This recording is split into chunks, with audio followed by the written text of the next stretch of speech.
Yeah, so I realized from the beginning of my journey that up here in Canada, there's kind of a lack, there was a lack in the market for getting hoops in Canada, especially in the small towns and whatnot. But I did find a company that was selling Polypros and got my first Polypro back in 2011. That company's actually mentored me a bit, Serenity Hoops and New World Designs. They're based out of Vancouver. Cool. So when I started this whole thing, the reason I mentioned that is because it took me a while to get my hands on a professional hoop, so I just started making them. I went to the hardware store, and you can do that too. If you don't want to spend $50 right now, you can go spend 10 bucks. You can make yourself a hula hoop. It's really easy. There's instructions all over the internet. All you have to do is Google it. And none of the hoops that you see here are those kinds of hoops, because these are all professional quality hoops that had to import the materials for. From the States, because in Canada, they're not really producing this colored Polypro that you see here, and that's what the hoopers want to use, right? So you have to import this from America. I think the only tubing on here that I actually purchased in Canada was this one right here. So there are about two to 4 or 5 maybe different tubings that you could get at the hardware store. One of them's going to be really thick and heavy, which is good for body hooping, and then you're going to find that half-inch PEX stuff, which is basically what we call poor man's Polypro. You can make a nice little hoop out of that. $5 is all it's going to cost you, and that's where you can start to learn the basics of hoop dance. And if you like it, then you go seek out the company, my company, and you get yourself a professional one. But just for starting, there's no reason why every single person can't just make their own hula hoop and start to get into the movement. How long have you been hooping for this? Well, I actually bought my first hoop through Levi from you. You did? Is it that green one? Yeah, it's the green I love one. that hoop. And then we had a little black one too. It was, It was missing its last incredible. Oh. yeah. I never even played with it, and it never came home with me, which is weird, because it never left my room, but I never got it back.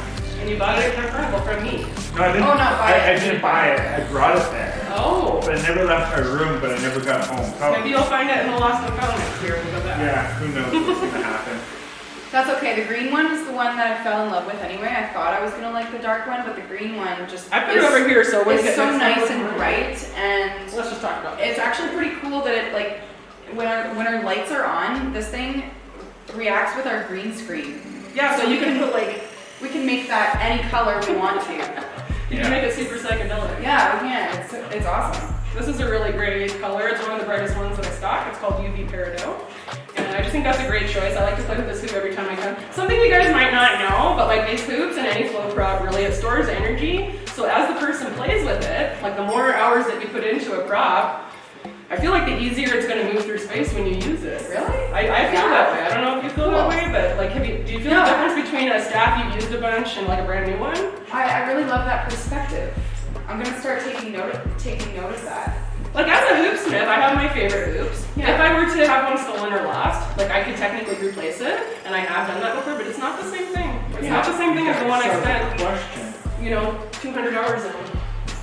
How a large person can hoop? I'm so glad you asked me that. When I first started hooping, like I had seen it in the periphery at parties and at festivals and stuff, but I didn't think it was for me because I'm not 18 and I'm not a tiny skinny girl, and that's who I thought it was for.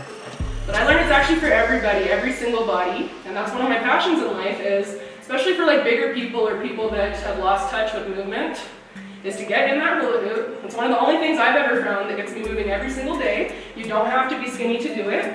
You can do a lot of off-body tricks with a little tiny hoop like this, but you can also do body hooping, and if you think you can't, you just need a really big hoop. One like this, right? So when we're kids and we're hula hooping, we don't need a big one like that because our bodies are bendy and we're young and we're fast, and that's why these dollar store hoops might work for a kid. It's not gonna work for a grown-up. Yeah, I bought one and it definitely didn't work. I can When tell you people that. ask, like, why should I spend 20, 30, 40, 50, $150 on a hula hoop instead of just getting one from a dollar store? Well, that's why, right? Yeah. These are really high quality plastics that aren't going to kink or break, and that's what always happens to dollar store hoops is they end up in the landfill, and so that's kind of a shame. You might as well buy something that's durable, like from a Canadian who made that in this country, rather than giving it to a corporation. It's really a scam, these really cheap hoops that they sell in Walmart. Yeah, it's like off weight. You can't even keep it around yourself. So like, if you're thinking that you can't hoop because you tried one of these things in your past, like don't get that out of your head. Everyone can hoop, even people with disabilities. And what it takes is sometimes tweaking the style of hooping you're doing, or just getting a really big body hoop. And what I like to say about the big body hoops is, for example, if I were to try to waist hoop with this tiny little hoop, I can do it, but not for very long, and I have to turn. Right? Like, I'm a bigger girl, I can do that. I have to turn with that one. Yeah, so something like this, or a little kid's hoop, is very hard for an adult to hoop with. But when I use my body hoop, which is this big boy right here, it's a big hoop compared to this. Yeah, it is. Okay? And I don't have to move my hips very often, maybe but once a year. Alright, this is really easy for me. Well, that's a bit of an exaggeration. So for a bigger person, something like this is going to be a lot more accessible because I'm not actually moving that fast. Compared to something like this, which is probably what you're thinking, you have to move really fast. It doesn't work that well, right? So when bigger people ask me, like, is this accessible to me? Yes, it is. If you get the right prop, or if you change up your expectations or techniques about what you're going to be doing. There are a lot of really amazing curvy hoopers in the hoop community. There's a lot of inspiration that you can get from bigger girls and dudes who just completely slay it. So your physical fitness or the size of your body has nothing to do with your ability to do this. Really to do any flow arts. Yeah. Yeah, I agree 100%. It's a self-limiting belief in people's minds that they can't pick up a hula hoop and be graceful, or they can't do a stab, or they can't do pointer, they can't even dance. You know, a lot of people won't even let themselves dance and actually do all those things. I agree. I used to have that belief. I used to think I can't dance. Like, I would go to events and I would be afraid to dance while everyone else is having fun. And when I got a hold of my first prop, that's when I really let loose. It became like a piece of confidence. Even though I wasn't really good at it when I started, it was just like this way that I could dance. And yeah, it unlocked a lot for me. It's a And key. now I get to experience like different things. So now you probably do dance, right? Yeah, You I can love show up dance. at the party now with no prop. You just do invisible prop. I'm sure, yeah. That's what I do.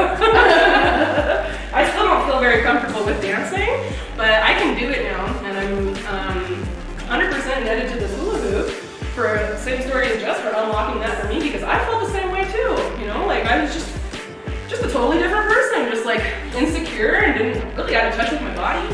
And when I picked this thing up, and once I had put a few months into it and learned some stuff that most people don't know, it was a huge confidence boost. So for anyone who's feeling bigger, you're feeling out of shape, pick up a flow prop, because that's going to get you in that dancing motion. It's going to increase your confidence. It's honestly going to change who you are as a person. And it doesn't have to be a hula hoop. It could be a staff, it can be koi, it can be just dancing with your body. There's juggling balls, Flags. scarves, there's flags. Yeah. There's like a million different flow props, and we're making new ones all the time. Yeah, so with my company, when I started it 5 years ago in the small town of Golden, BC, I'm just going to interrupt 2 seconds. Sheena responded there. She says, that's awesome to know, and yeah, I've been thinking about trying, but I've been super discouraged about thinking about being to keep the hoop up. Probably the hoop just being the wrong size. yeah, totally. You should ask her if you can what kind of hoop she has, if she knows. And yeah, maybe also you can link her to me personally if she wants. I love to do consults for people about what's going to be the best hoop for you. So the consult I'm going to do with Jess here is going to look a little different than it would for a different person, right? Because we all need different things. I think Sheena's from Edmonton too. You said you're going up to Edmonton. I am soon, going up to so, Edmonton. I could even bring it. maybe you two can connect while you're up there. I also ship the hoops anywhere in Alberta for only $10. Nice. So I take a bit of a cut on that, but I want to support my Albertan hoop community. All the hoops are collapsible, and that's how I sell them on the website. So I'm able to kind of fold them down into a much smaller size, and then I can ship it to you. Awesome. Yeah. So like I said, started the company. I started my company with $800 to buy my first roll of tubing and my first rolls of tape. So it was a really little small endeavor at that time, but big to me. What colors did you get? Oh my gosh, I got mirror tape, which Okay. is this stuff. So this is a little bit cheaper than saying this stuff. Wait, I didn't see that.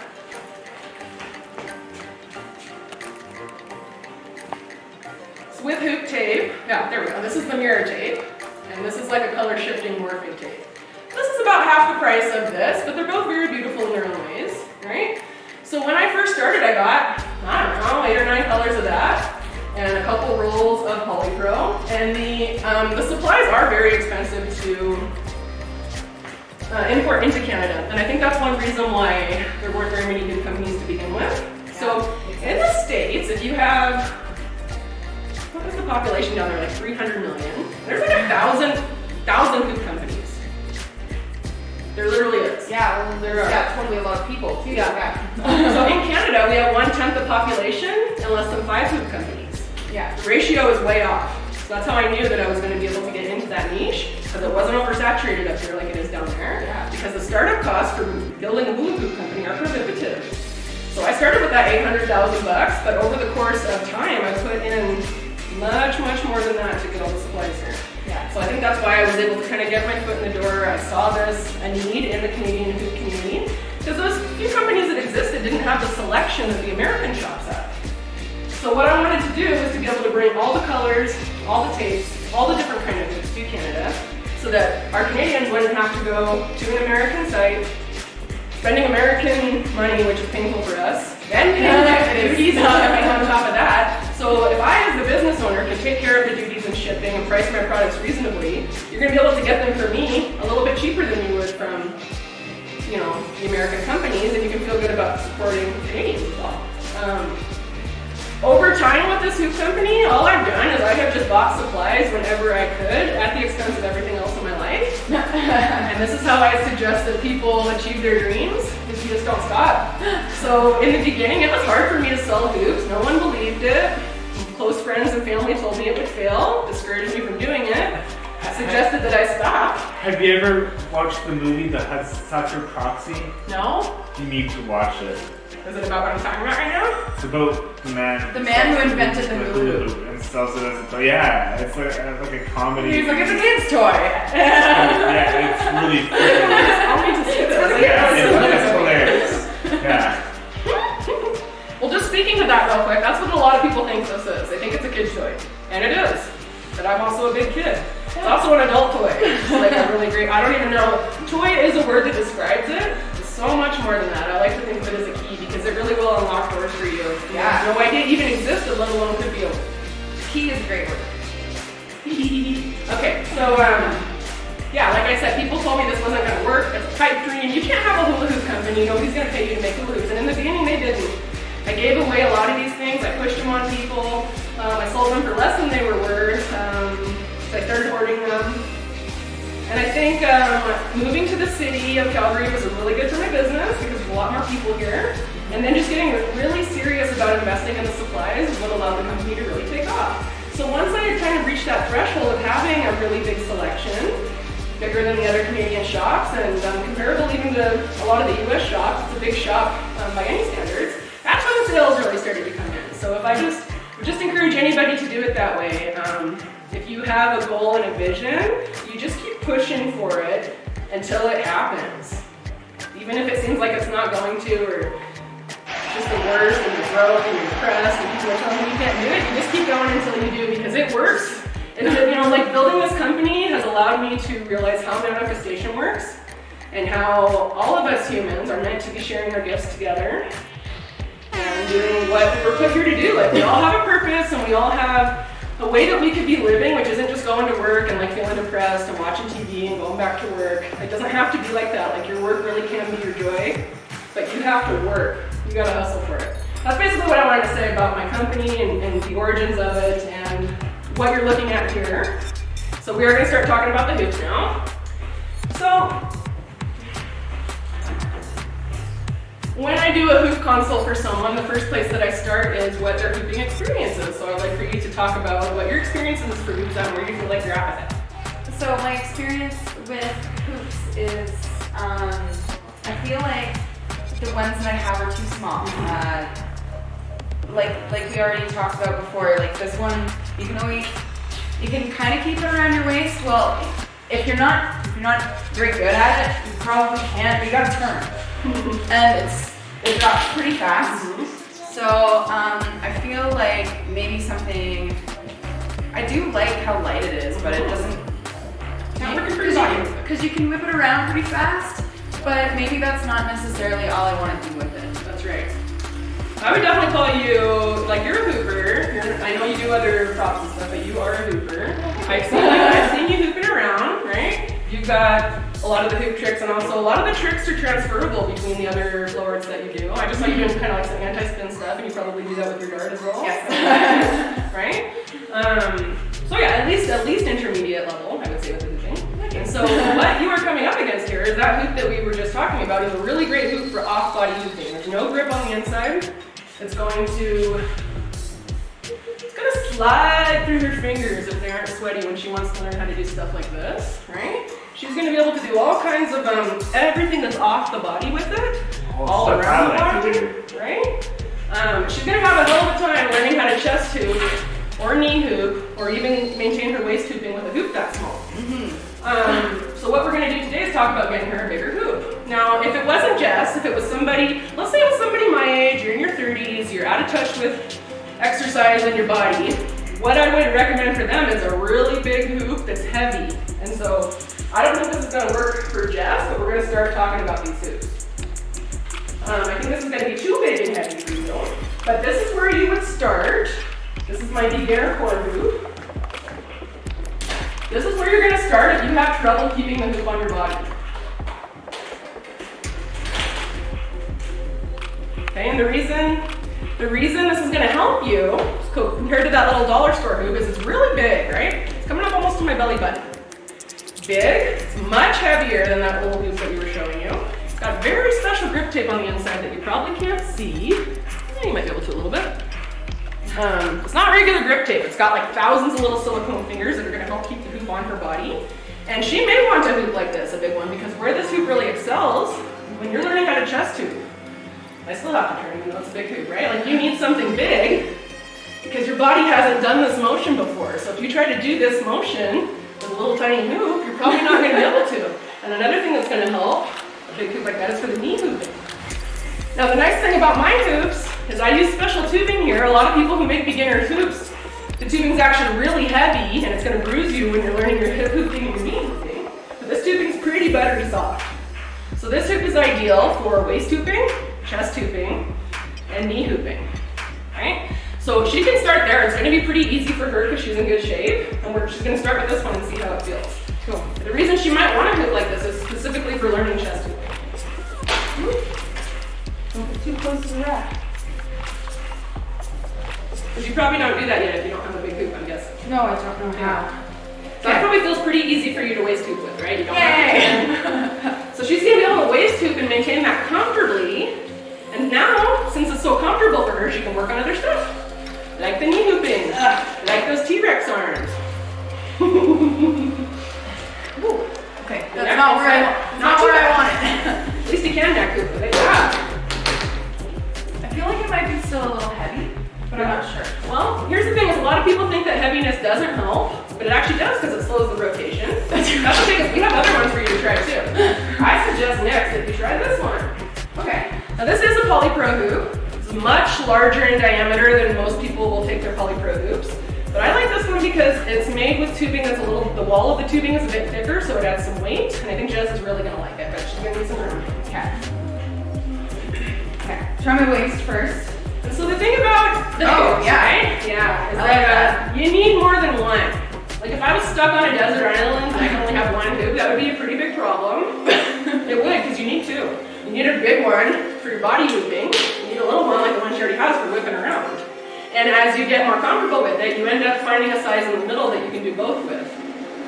Yeah. Unless you're me and you don't have to, because I have 1,000 hoops. So I was very naive by thinking that I could get one, like, with being such a beginner, thinking that I could get one that I'd be able to do this with, as well as all these like crazy off-body stuff and very fast. Look at you go, you're already chest hooping. You obviously needed a bigger one and you're going to pick that up really quick, right? So when people who don't hoop yet, when they think hula hoops, that's what they're thinking. They're thinking this. They're thinking waist hooping. There is so much more that you can do besides waist hooping. You know what she was just showing you? As she's losing control of the hoop and it's going down her body, she starts moving her lower body, and now she's maintaining on her hips and on her legs and on her knees. And so as you're losing it, you are learning how to keep it. And I can still do some off-body stuff. Yeah, you could. It's just a little big. What might be better for you, what I'm actually we were talking about this one before. Okay, so I make sectional hoops. And I think the reason that something like this would be so great for Jess is it's fairly large. She's gonna be able to body hoop with it. She's gonna have to work a little bit harder than she did with the last hoop. 37 inches, the last one was probably 42, so she's gotta pump it, right? Ooh, but it feels nice. Yeah, it feels okay. She could probably still learn the chest hoop on that. It's a pretty good size diameter for her to learn her chest hooping and her knee hooping. But what she could do is if she wants to go anywhere, she can break this down into its 6 different pieces. And she can also turn it into Smaller hoop. an off-body hoop. Wow. So now if she wants to challenge herself, she can try to body hoop with this much smaller hoop. See, I just took a piece out. I'm bad at staying on camera. But if she wants to do off-body, now she's got this bad boy. Same hoop, I just took a piece out. It's much smaller. So I think something like that for Jess might be the way to go because then it's basically 2 hoops in one. Or 3, we could probably even make it go even smaller. But those are the 2 sizes you'd be commonly using. That's really cool. Right? And so the deal with the Polypro is, you have this size is the 3/4 inch Polypro. And I think when people are first getting into Polypro, this is the one that you prefer. It's thicker, it's a little stiffer. But when people get into hooping, they want the 5/8 Polypro, which is the skinny stuff here. That's what your other hoop is made out of. Yeah, It's light, it's responsive, it's bouncy. This thicker stuff is a bit easier to manipulate when you're new to it. So that is what I recommend for newbies. When you first get your first Polypro, you want a 3/4 inch Polypro, not the 5/8. So this one seems very thin too. Is this 5/8? Ooh, this is 11/16, so it's in between the 2. Oh, okay. So the diameter this way is in between 5/8 and 3/4, but the wall is double thick. Okay. So the tubing itself is skinny, but it's heavy and it's sturdy. So that's why that's a really good body hoop. Yeah. Yeah, a little bit better than this even. I did like the feeling of this one, yeah. I usually do push people to get 2 or 3 because you're gonna want that for their, not only is that gonna help you with this, but what I want you to do right now is stop the hoop. So I put your hands behind it, or any way that you can. And I want you to go in the other direction, which is difficult for people unless you slow completely ambidextrous with your body. Stop it and then Other direction. You're gonna find that awkward as hell, you gotta work harder. a little bit. So she's gonna want a really big hoop for this specifically because it's harder to go in your non-dominant direction.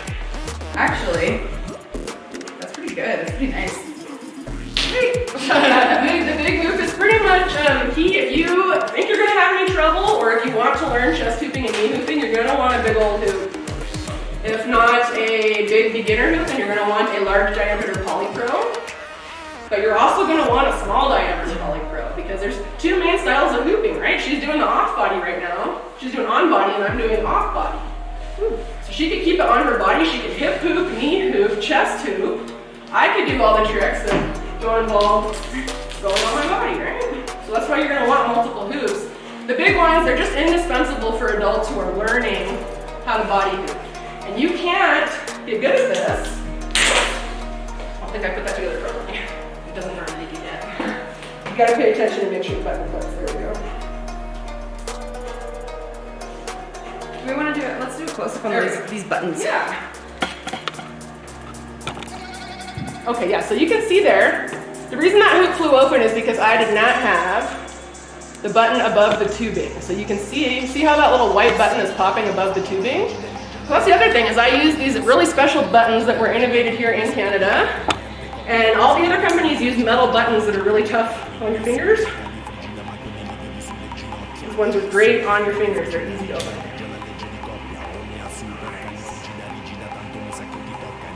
I guess I better check that one on the shop a little bit more. No, it's gonna stay together. So you really gotta make sure that button pops up. She's not gonna be able to learn. Okay, I got some more to do on that one, clearly. Embarrassing. That one was just made today and hasn't been field tested yet. It's got an unhappy clear. Okay. The point is though, she's not gonna be able to learn that leg hooping and that chest hooping unless she has this big hoop. It's never gonna happen on the little one, so she needs something bigger. Yeah, I was coming to realize that, like, definitely couldn't even attempt to chest hoop with that. I think that the little green one you have is just perfect for all the off-body stuff you're gonna learn. But here's another one that I want you to try. This is the tubing that I use for my kids' hoops. And sometimes when you are a petite, fit young lady, this tubing is actually what you're gonna find the most comfortable. See if you like it. So this hoop is quite a bit smaller in diameter, total diameter. The tubing's a little bit heavier.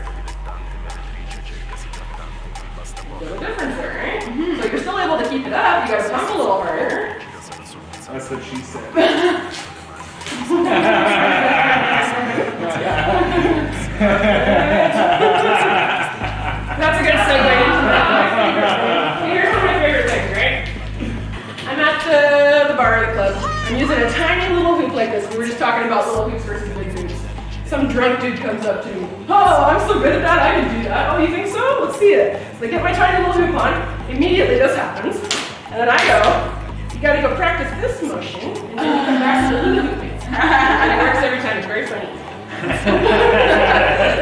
Oh, you think you're so good at that? Try this one. It's like this big, so like, yeah, that's great. If I wanted to boost their ego and show them how good they are at thrusting, I'd give them the big one. Yeah. But they're drunk and annoying me, so I don't. I do this one. I still think a little bit bigger. I think the one that you vibed with the most so far is this one, but let's see how you feel about a large diameter polypro that's not. That shiny gold one. This That one? over. That one. That one's The really very bottom pretty. one? Yeah. Yeah, so that's going to be very similar to this one. Oh. Pretty much the exact same thing. It's just really pretty. It's quite cute. Let's show everybody. My inner crow is like shiny. Shiny. Did you see the 20 silver ones I was wearing? I didn't even want to put them in the box. They were so pretty. Oh man. Oh, well, they can really see the tape on the Oh, side. it shows up pretty good. Okay.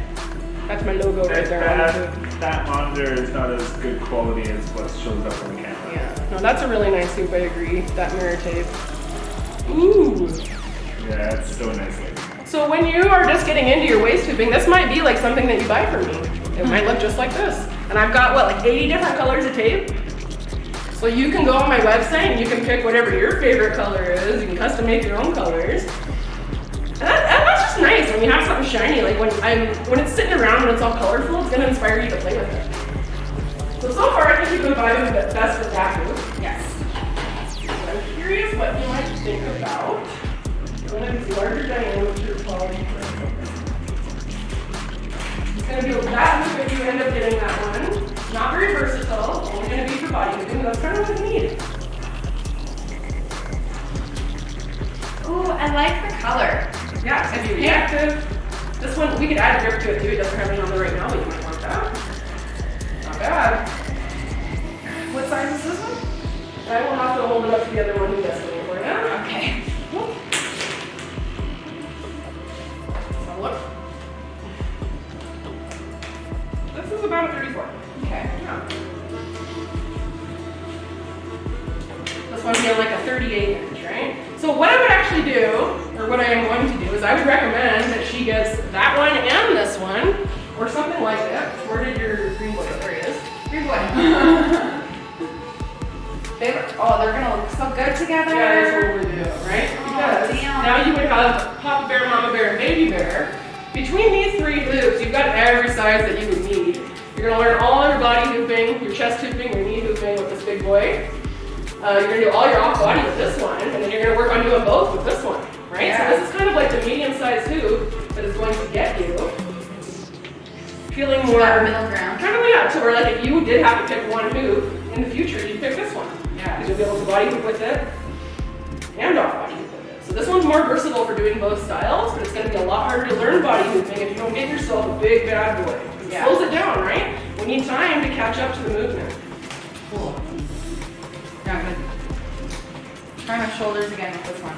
Because I felt like it stayed up Yeah. the best with I this can give one. you some tips for shoulder hooping too if you want to right now. Yes, Okay. please, because I feel like I'm just doing the worm right now and it sucks.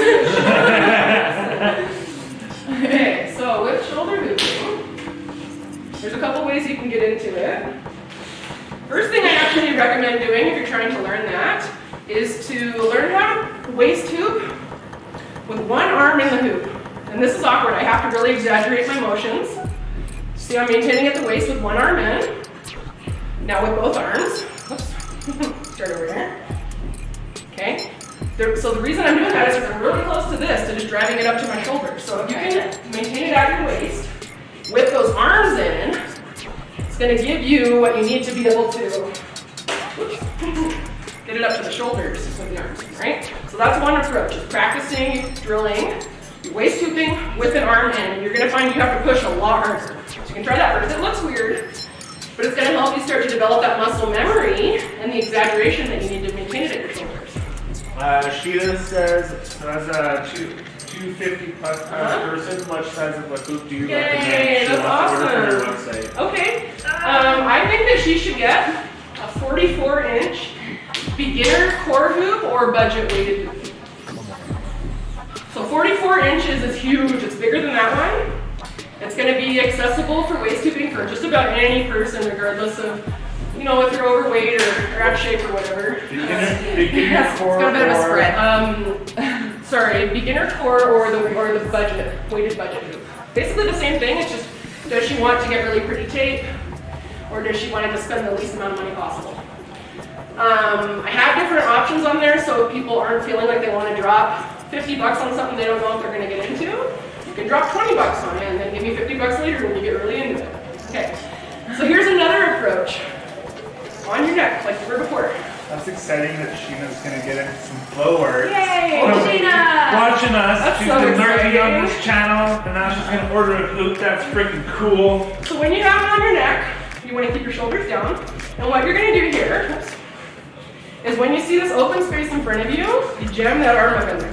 So I don't know if you can kind of tell, but what this is doing is it's forcing the left half of my body to learn this. Right? So if I'm at my neck, and I'm able to get an arm in and maintain it, I'm learning how to chest hoop with the left side of my body. When I put my right arm in, learning how on this side. Both of them, boom.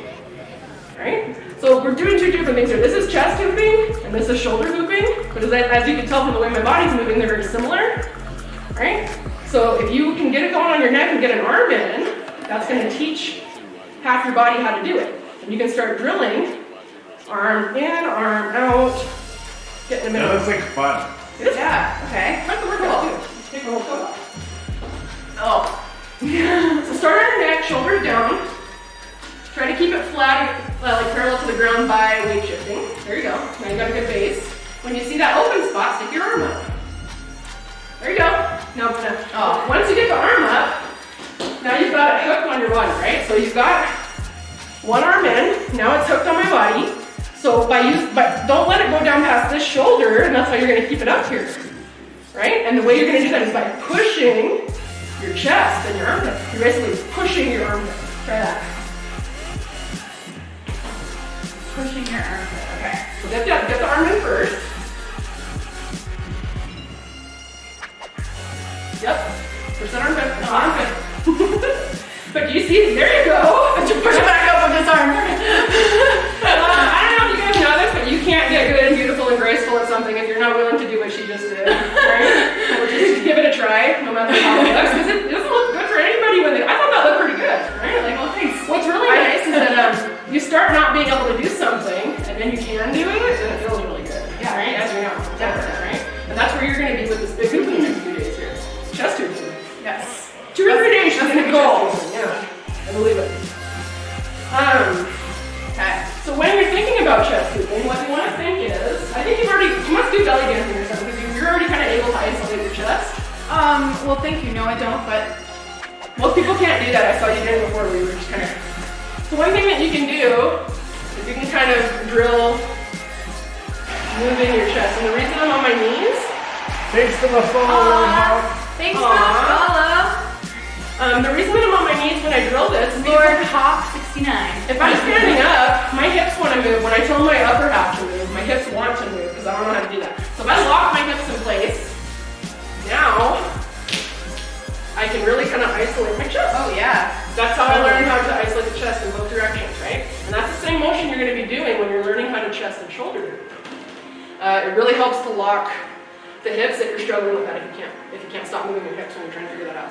So as you're practicing over the next few days, you're going to practice arm in, maintaining at the waist, and then up on the neck, arms in and out, right? This, and then pretty soon you're going to be doing this, and then this, and then this. Sweet. But probably better, hopefully. From the hoops that I brought tonight, I do think that's going to be your hip. Big boy, and then I do have to just talk you into getting a medium-sized one too. So now you kind of have a lot of options. Basically anything that's in between the size of your small one and your big one is where you're going to want to get it and see what it feels to you most. Some of these hoops are travel hoops. Yeah, so break it down in sections.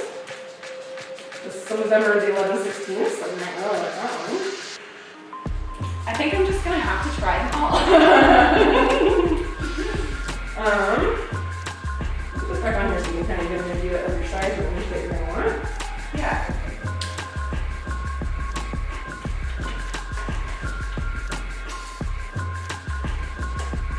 I think this is the same color as the one that we lost. Oh, the Medusa? Yeah, it's Medusa, most likely. Oh, that's too bad. Well, that would be kind of like a way to reclaim something that left your life, right? Yeah, it was a 26 and now it's gonna be a what? Like a 42? 42.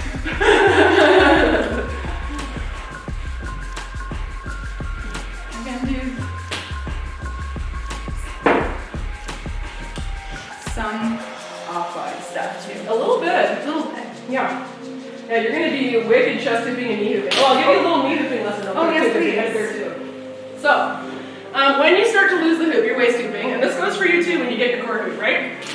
You start to lose it. It's like, what do I do from here? So what you're going to do is you're going to practice learning how to isolate your body by starting by letting it touch your hips and then driving it back up. Letting it touch your booty and then driving it back up. Letting it touch your thighs and starting to feel what that feels like, and driving it back up. And that really is the process to get very comfortable with it down here. Sorry. So, you're not going to be able to kind of do this or feel very comfortable with this instantly. So you start up here, and that's what I recommend you do too. Let's get it going on your waist. Let it fall to just your hips only, and then drive it back up. And the way you're going to do that is by three things. Dipping down into it, speeding up and shaking your ass faster, and maybe turning in a circle if you have to. With the direction of the hoop. So let me just show you something real quick. If I'm sprinting with the hoop, it makes it really easy, right? If I go against it, that makes it really hard and I can't even do it. So if the hoop is going to the left, I want to go to the left, right? If I want a really good workout, which I don't, I will go the opposite direction. Some people like that. Not really myself. So when you're turning with the hoop, you want to go with it, because that's going to help you when you're learning how to adjust it. So try that. Kind of let it go down to your hips, and then drive it back up by doing those three things. A scoop and catch with your body, going faster. Woo. So it takes some practice. And I'm super proud of you for being willing to do that in front of people. Oh, yeah. Who they are, yeah. See, like she says, you don't always look graceful when you're starting out. or when you've been doing it for 10 years. Okay. Yes. So you utilize the shaking your ass faster and the turning. The only thing that you didn't do was the scoop and catch. Scoop and catch. So with the scoop and catch, show that again. you're basically, so every time the hoop goes around, if I lower my body, it forces it up my body. Right? So, oh no, I'm starting to lose it. Okay. See how I dip down into it at the same time as moving faster, right? Yep, keep turning, good. You're gonna, when it goes down to your hips, you're gonna squat and go faster. Woo, woo, woo! Oh, you're so close, you are so close. The reason I'm forcing her to do that, because if she keeps drilling that, like just what I showed you before, she's gonna be driving it up from lower and lower angles. And a lot of people, when they get here, they don't know what to do next. Like, oh no, I'm stuck. Well, they don't actually do what I'm doing, they do this. Yeah. So here's what you can do to keep it at your knees a little longer, besides what you need to drill, which is what I just showed you. So, oh no, I'm here. So the technique for knee hooping, I'm actually just doing like a little march. So I can have one leg. Right now, That's a great name, Witcheria. Yeah. Witcheria is a great name. my right leg is the stump, and my left leg is the kicker. Now my left leg is the stump, and my right leg is the kicker. But I can actually do a march and use both legs to kick the hoop. And so when you're up here, you're really isolating this part of your body. When you're on your knees, so as you start to lose it, bring those legs together. So you're more cylindrical. Don't do this when you're on your knees, right? Yeah. Bring them together. So I'm up here. Oh no, down it goes. I'm gonna bring my legs together. And then I'm just gonna start pumping. It's like my legs and my booty, right? Kick. Pretty much trying to keep your back straight. You're kicking with your feet. Once you get comfortable with this, you can do it fairly inevitably. Cool. And then I'll kind of show you how to get out of it without having to bring it back up, because that takes a while to learn. Yep. So the sweet spot's gonna be right above your knees. Nice. The interesting thing is once it goes below your knees, it's a totally different motion. So if I want to maintain it below my knees, it's very awkward looking, but it's doable. Okay. But up at my knees, once you get up here and you're here, you can just try pushing forward with both your knees and maybe speed up a little bit. I think that'll help you maintain it. Okay.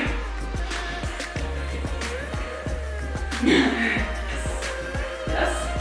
Yep, there you go. Right there. I think when you're beginning, do it again. I want you to just try, don't do what I was doing with the one or the other. That comes after you get used to just pumping with both. Oh, okay. Try pumping with both, keep those legs together. Yep. Well, yeah, that was a bit better. That picture there is Savior's championship trophy for hula hooping. Oh, wow. Is it a little thing of electrical tape? Yeah. Thanks for the follow. Lemon Monster. Third in the world already. Doesn't even need the lesson. Oh, that's my sister. Can you say hi to my sister, Lemon Monster? Hey, she can hear you. Oh, hi, Hannah. Great, I forgot about that. Okay. Yeah, awesome. Whew. You're gonna be obsessed with knee hooping now. What's nice about the hoops that you're getting, that's not gonna bruise you. A lot of people, like I said, they get these big beginner hoops, they get obsessed with hooping, and they bruise the shit out of their hips and their knees and people get really bad bruises from the big, heavy beginner hoops. So that's why I kind of like to have, I spend the money to get the higher quality tubing so that people don't get as bruised. Can I try that one again? You should, yes, absolutely. Remember, that one's very similar to the copper one too. Okay, well I'm gonna try the copper one. Yes, they're very similar. Similar? This one's a bit bigger. Smaller, yeah. Alright. I do like the feeling of the thicker one too. It feels like it's just like gripping my body better. I had someone tell me that if you wear less clothes when you're starting out too, it's easier for the hoop to grip your skin. That's absolutely true. There's a trick I can't even do unless I'm sweaty. Okay. I can probably do it right now because I'm quite sweaty. And so this is all about the hoop gripping my skin. Oh, cool. Like I can't do that. That was really cool. I can't do that. I've been seeing. So take your shirt off and get sweaty as fuck when you practice. Not right now. I mean, you can't, but when you practice that. So people often like give girls shit because they're not wearing a lot of clothes when they do this. You get so fucking hot, number one, and it sticks better to your skin, number two. So there's absolutely no reason that a girl should be wearing a lot of clothes, or a dude, when they do this. Yeah, girl? Nice. So you're starting to feel what I'm talking about with that. Break my freaking glasses. Dude, if you don't hit yourself in the face with this, are you really even trying? Okay. I know, when you're practicing on your own with the hooping, I highly recommend you do. Where do you put your hands when you're in your undies? Let's talk about hands. Yeah, like. Okay, so when you're waist hooping, the default hand motion is called the T-Rex arm. This is where your arm goes when you're not thinking about your arms. So all you have to do to cure it is think about them and put any kind of energy into them, they look way better. So I often will just straight out, right? You can play with making shapes, right? Keeping your arms in motion. Oh, this is nice. This feels good. I touch myself a lot because I'm like, what do I do with this? So I often just touch myself. I give myself a hug. I think it looks good. All right, sweet. All right, yeah. What you want to do is basically anything. If you put any kind of thought or energy in your hands, it's gonna look better than this. Right? So if you can just open it up, you can bring them to the heart, stick them straight up. Basically anything that you can do with them is gonna be better than not thinking about it. T-Rex, right? Another thing you can do is you want to play with going in and out of your hoop with them.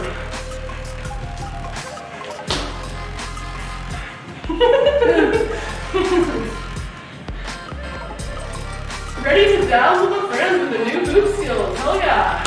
I'm gonna back this up a bit so we have a tiny bit more room. Yeah, it really does do that too. Like, people, you'd be surprised how well people take to it. No matter who you are. And if you're not your typical hula hoop looking kind of chick, you get even more attention, right? They're just like, whoa, you can do that? How do you do that? Show me that. It's a really great icebreaker. If you have any kind of social anxiety, right? That's a great personal space enforcer at a party. Oh yeah. Fluoresce is great for personal space. Oh yes. Oh yes. Like my rope dart is a weapon. No one wants to go around that thing. Yeah. Yep. Well, one thing you can try there, Jess, when you've got it on the knee. So when you're a little bit more comfortable here and you want to get out of this, as the hoop goes around on my left, when it's closed on this side, I'm going to take my leg out. Okay? And what I'm going to do then is hop around on one foot so I can get the hoop into my hands. I'll show you what it looks like going faster. Okay. It's a pretty simple move that you can practice to get it off your legs. Ooh, fancy. I learned a thing. I learned a thing. That is a lot easier. Do it again right here. Yep, okay, so that's a lot easier than trying to drive it back up your body. So when it's closed on my left-hand side, I'm gonna take my left leg out, hook it on my knee. Oh, cool. Right? I went around twice there so you can kind of see what I'm doing. Okay. It's a matter of getting the timing down where you can get that left leg out. So you take the left leg out, or the right leg. Oh, I don't know why. If you're going left, I think it's easier to take the left leg out. Hook it on your right knee. Left leg out, right knee. Yeah, okay. Left leg out, right knee. Right. But there's only one time when you can take that leg out and be able to keep the hoop going. Yep. Oh, very close. One more practice and you'll get that, I think. Yeah. Sweet. Come on. That's really good exercise. Oh, another thing I'd like to say is, not only What do I do with my arms when they're when it's inside. yeah. Boy, buddy, that's a tough one. I always try to make like a mudra with my hands, so if I do get stuck in that position, at least my hands still look graceful. Like my arms might not. The silhouette of my hands and my fingers is a little better. So that's something that you can try. Okay. I think that as you get better with it, you're gonna start doing breaks and paddles too, which look more like this. Paladin wants to know if you can make money from hooping. Oh yeah. So much money. So much money. Like I wake up every day making money from hooping.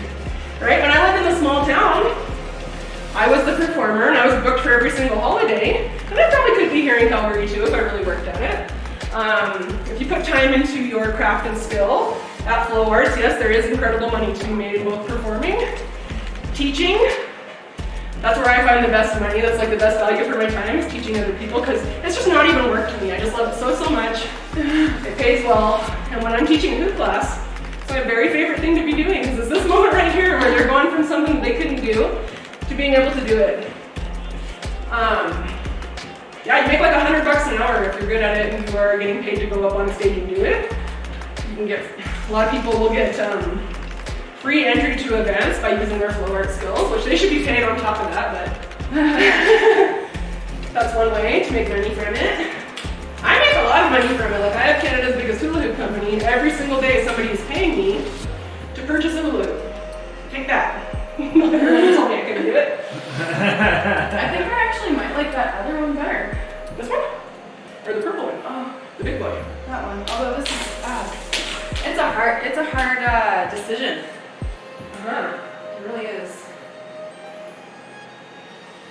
Because I was doing really well with that one, I think. Well, I need to buy stuff from you too, so you can. There's no reason why you can't take 2 or 3 of them today. All right.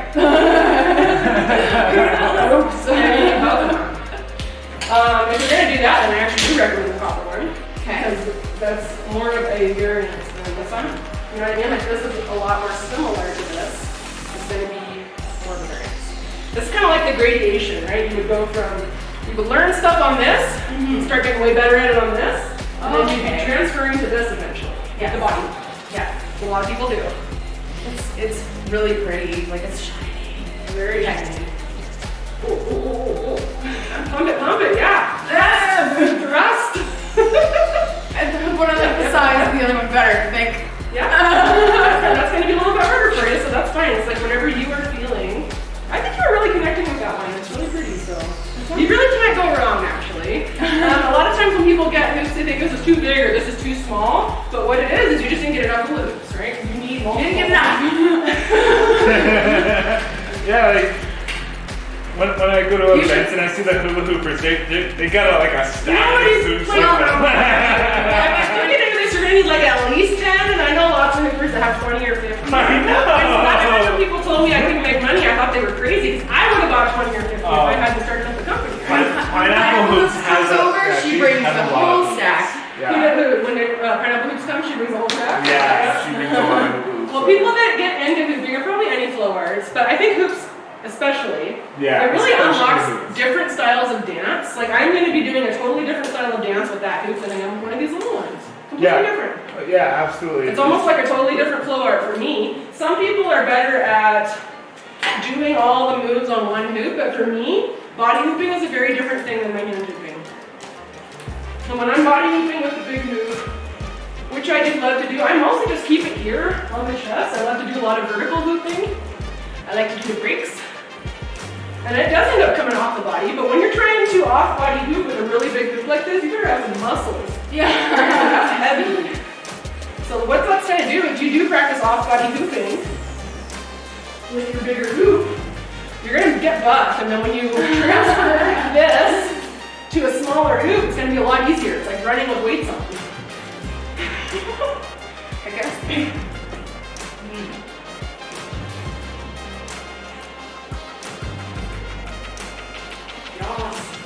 Another thing you can do too, Jess, when you're waist hooping, if you want it to go up to your chest, just start thinking about your chest and wildly flailing your chest, and I bet you it goes up. Come on, do it. Are you wildly flailing your chest? You gotta drive it up by connecting this lower rib cage. Oh, you touched. I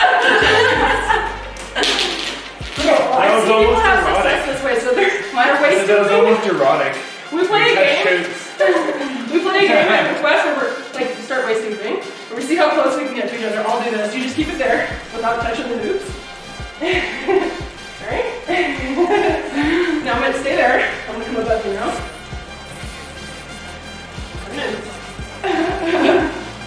Oh crap!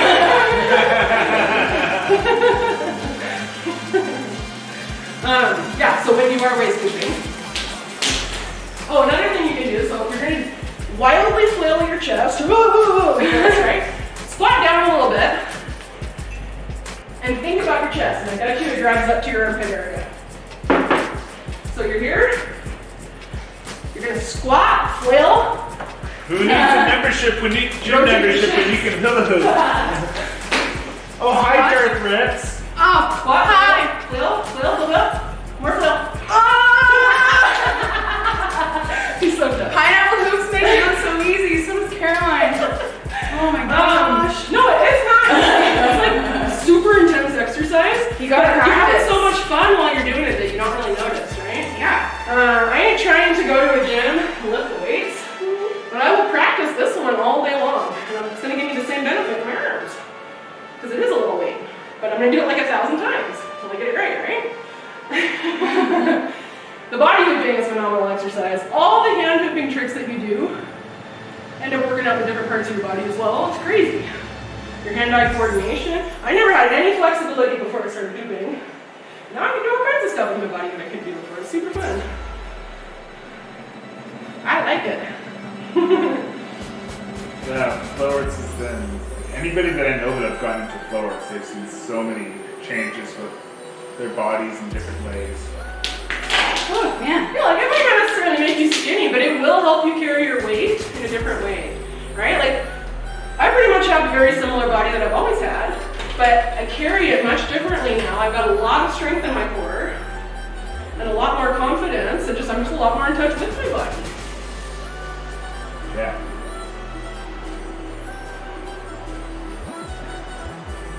All right, Jess. Isn't this one pretty though? Yes, it is. It's really pretty. Well, it's going to be nice for you to have some bigger body hoops for when you guys are having parties here. Yeah. Because if a dude or somebody who doesn't normally do this wants to get into a hoop, they need the big one. Well, Yeah. we've had people that wanted to play with a hoop, but like, But ours are small, right? Yeah, and we've and had that people that one's want to try that not one good. down, a shitty one. Yeah, I think when you have a big one in the house, it's going to make it more accessible for everybody. That's the number one thing that you can do to make body hooping more accessible for you. Is get a big one. Can we go over the drills that I should practice again? Yes, we should. Okay, so for the body hooping,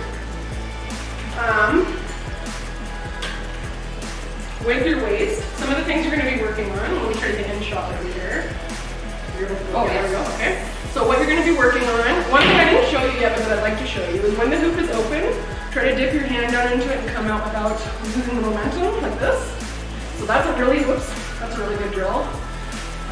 It's actually a really important drill to get comfortable with the open and closed space in your hoop. And the reason that it's important is because later on, when you're doing breaks and paddles, you need to be able to know, just kind of intuitively, you know, where is the open and closed space. So here's one drill, getting those hands in and out, both on the inside and the outside of the hoop as much as you can. Okay? That's drill number one. Drill number two, get rid of those T-Rex arms and do something with them. So anytime that you are adding something dinosaur on top of the waist hooping, it's kind of tough because you're telling your body to do two things at once now. So a lot of people will lose the hoop the second they try to focus on their hands, and that's okay. You just keep practicing. So another thing you'll be drilling is arm placement and what you're doing with your hands while you're hooping. Anything. So literally anything is going to look better than this. Nice. Another drill is making sure that you're stopping the hoop and going in the opposite direction, which is going to be more difficult. You might have to turn. It's super important because people actually mess up their bodies by only going in the one direction. You're going to like really strengthen the left side of your body. The right side is going to be weak as shit. It's going to pull your bones like in a bad way. Okay. Very important that you teach yourself how to go in both directions. So that's what I'm doing. It looks more awkward right now because I'm going in my non-dominant current and I have to turn because it's hard. And I highly recommend, since you're kind of beginner intermediate with the body hooping, to force yourself to do this opposite direction as much as possible. And don't just give lip service to it, actually do it. Because as you progress in your hooping journey, once you've been doing it for a year or two, to go back and learn this stuff in the other direction is fucking hard. Yeah. But if you start in both directions right now, leg up, man. Leg up. So another drill for you. You're going to be drilling, driving the hoop back up once you start to lose it. Oh no, it's touching my hips. Squatting, moving your butt faster and turning in that circle. And you can play around with letting it go farther and farther before you drive it up. But when you're first learning there, Jess, you don't want to let it go down very far. Right there and then drive it back up. Okay, yeah. Right? So you start just kind of gaining control of the midsection. Oh wow! Yay! Thanks for the sub! Awesome! Woo! You just got a marmalade sub! Woohoo! I want a marmalade. Congratulations! Forgotten lead. Thank you. Woohoo! That's so sweet. Yay. We should have marmalade subs in here. I wonder what that would be like. Have you ever tried a marmalade sub? It's like all the toast. Just and all marmalade, the toast. no butter. Just Marmalade. That's something you would eat at like 6 in the morning. Like when we haven't been to bed yet. and then what was this like really awesome move that you got So out of? when you're probably gonna want to do that with the smaller hoop. Okay. Just because that one takes up a lot of space. Look at how much space I have to use to get, you know what I mean? So That's true. I think you are going to need to take both of these. Okay. And you're going to practice it with that one. So what you're doing there basically is you're looking down at your feet. When the hoop is closed on my left-hand side, that's when I'm taking my left leg out. And then I'm hooking it with my right knee and hopping around. Right? So I'm on the knee hooping. Yeah. Left leg comes out. Hook, hook, hook, hook, into the hands. Okay. Yeah. Oh, nice. Look at there. Playing around is super fun. That's how you kind of come up with different combos and moves too, is just by playing with it. Okay. Woo! Almost. You can also, if you don't feel like putting your hand, just kick it at someone. Here, catch this. I want to try that again. Yeah, right here. Oh, nice. I did it.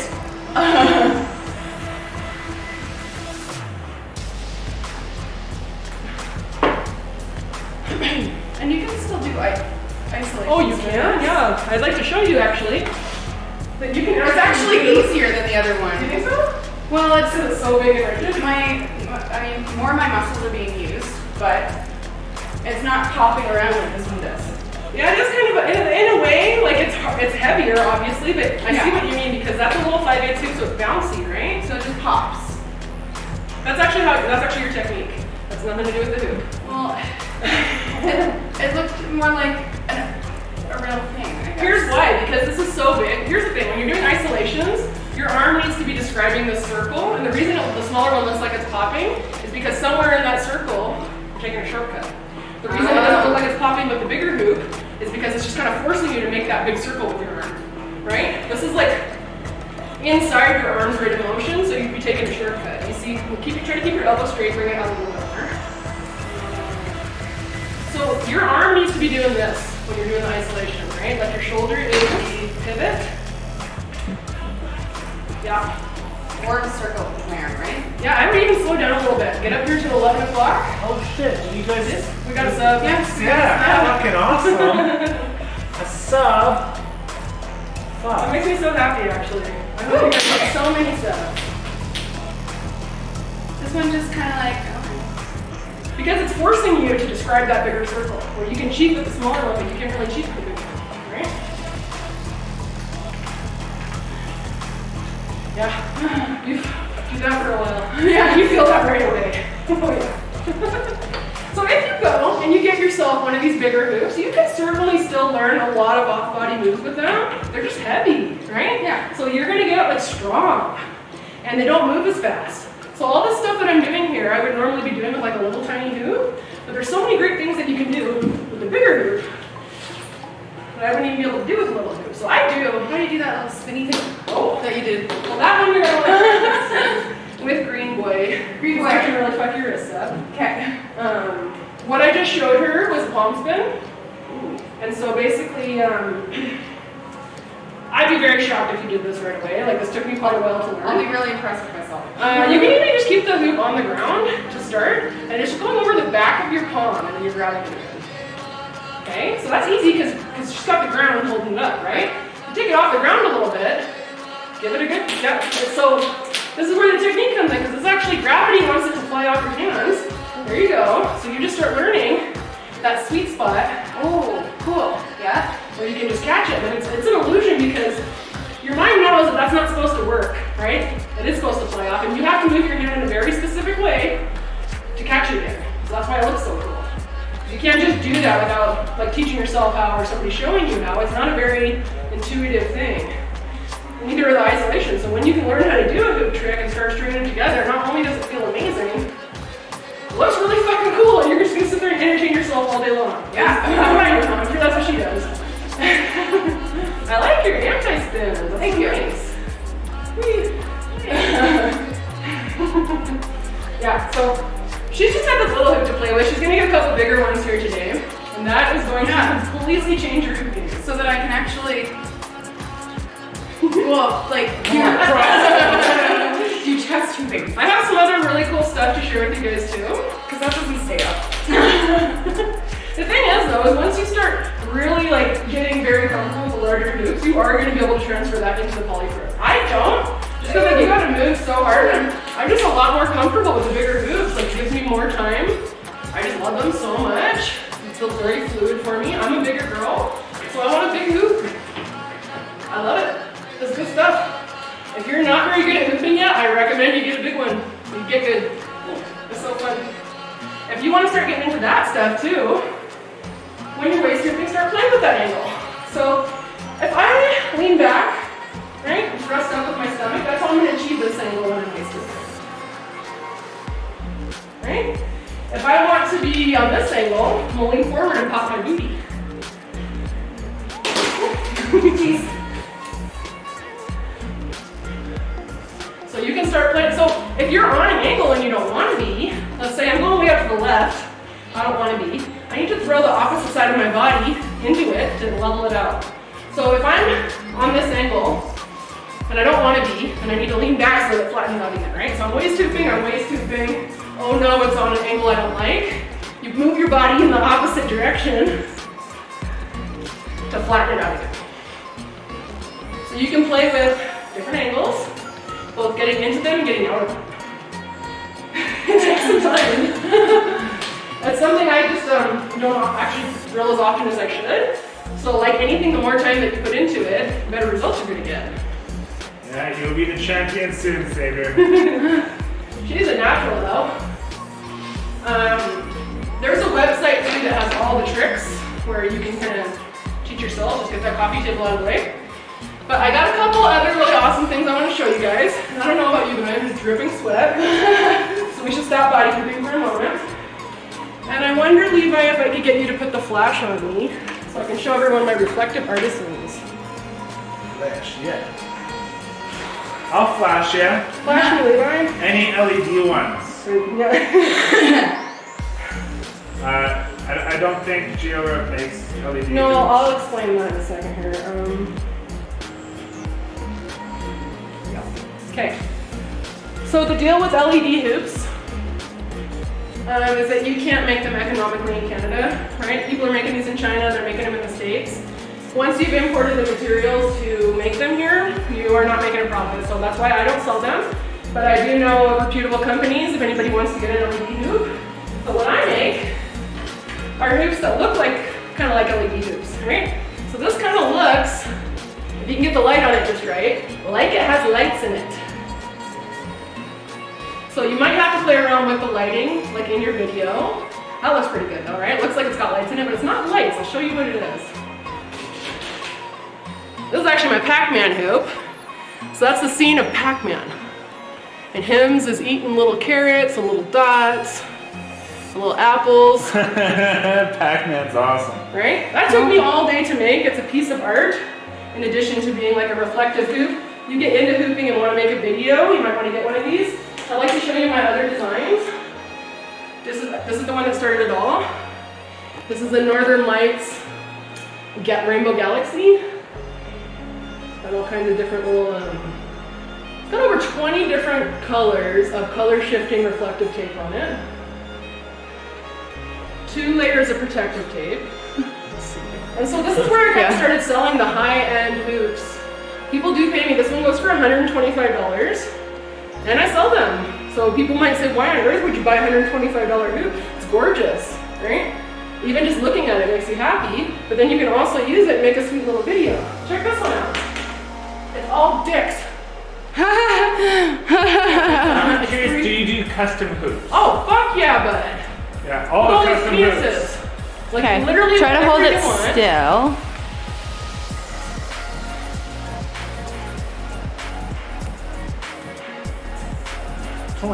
Settings on the camera. But yeah, she definitely does custom hoops. Oh, it's so hard. Can you get our the flash one off, Sadly? I don't know if you can tell, but that's all dicks. It's dicks? Yeah, it's 300 color shifting dicks. Oh, the color shifting dicks. Yeah, okay. So where's our good light? How many hours do you spend making these hoops? Like 8. I gotta sit there and put all these dicks on there all day. Do you know where? I know, where is our good one? I know where it is. Hold on. I bet you just got a little photo on it for a second. Penis. 300 penis. Someone's fucking with our studio lights. Can you guys tell those are penises? They're penis. Yeah, you can see those dicks. Maybe if I... Oh. Oh, yeah.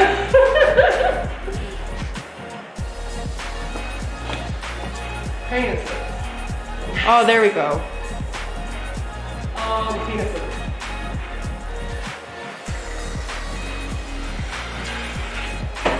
Yes, there we go. Look at the dicks, guys. Why dick hoops? Why not? I mean, face it, those are my 2 favorite things. It's gonna happen sooner or later.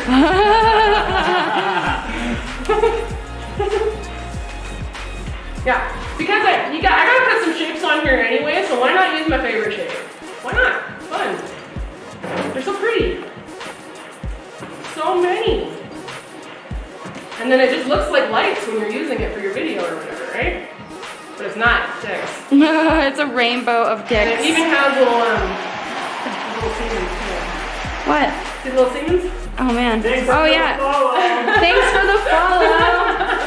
You got me and the sub. The sub before they even Oh, follow. forgotten Lee. Okay, here's my favorite one. I'm so proud of this one. Oh my god, it's so pretty. This is a piece of art right here. There we go. Okay, so you can see kind of how that would look in your video, right? But then look at the detail on this thing. Sheena loves the dicks. I love the dicks Yes. too, Sheena. Okay, Yeah, this Oh, one's called nice. Under the Sea. So every piece of tape on here is reflective.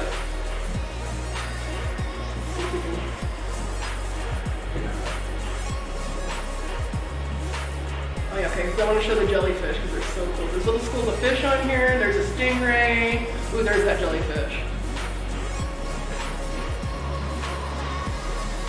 Jellyfish.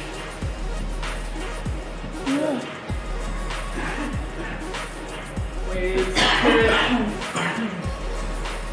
Through the sea. Oh my god, it's so pretty. It's focused. There we go. There it's better. That's really good. Can you bring at least one dick to Hoop West this year? I had so many dicks at Hoop West last year. Nobody paid me for my dicks. Oh no, I paid you for your I don't think dicks. they could tell they were dicks. Like maybe they haven't seen enough dicks or they didn't look close enough to notice how many dicks I had. Oh A no. lot of people think they're lava lamps. We're like, like lava lamp blobs, but they're actually penises. Anyway, I'm really pleased with that one because it's actually a really pretty scene, like an underwater scene, which I think is neat. This one's really cool. It's just like a million fucking dots. This one's called the Stardust. So I don't I know think how if you can get the lighting on it just right, like if you're gonna make an Instagram video, then you want something like that. It looks fucking cool when you. It seems to look really great on her phone. Yeah. So that's the thing. Like the lighting that we have in here isn't really showing these hoops off to their best advantage. The real trick here is to just use the flash on your phone. Yeah. That's how you kind of get all those little lights to pick up. So if you go to my Instagram page, I do have some clips of girls using these hoops with really good lighting, and it super duper pops. I wonder if I can like. Can you open your phone? I want to see if. Yeah. maybe they blew up the money on the dragon staff.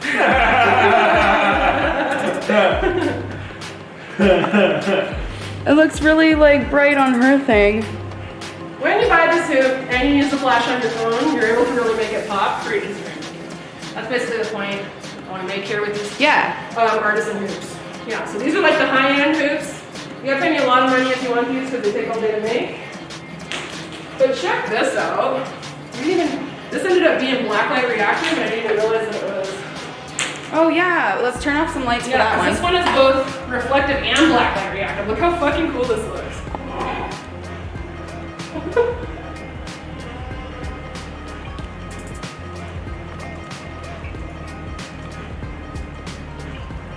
Let's focus there. Come on, camera. You can do the thing. I believe in you.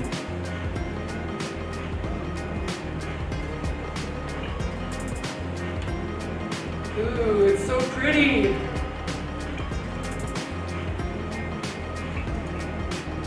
With this design being both reflective and blacklight reactive. Yeah. And you found that out when we got here, hey? I didn't know that was blacklight reactive. It was crazy. Really nice. It looks so pretty. I think I want to shine it a little bit outside. Oh, there we go. Look at that. So that looks like it has lights in it. It looks like an LED hoop. It's super nut. So the nice thing about that is it's not even heavy like an LED hoop would be, right? So if you get really into hooping and you want to make an Instagram video, this is the kind of thing you want to get from me. Because it's a lot easier to use than an LED hoop. And really fucking unique. Like this is a one-of-a-kind hoop. This is the only hoop on this entire planet that looks exactly like this as of this moment. I haven't even released these yet. In fact, I've just been making really cool hoops and hoarding them and just being really busy all the time and like not sharing them with people. So. It's time to share them with the world soon. Yeah, God, I love that hoop. That's so awesome. Fucking cool. So if you were gonna get really into hooping, this might be why you would want a reflective hoop, right? For your Instagram video.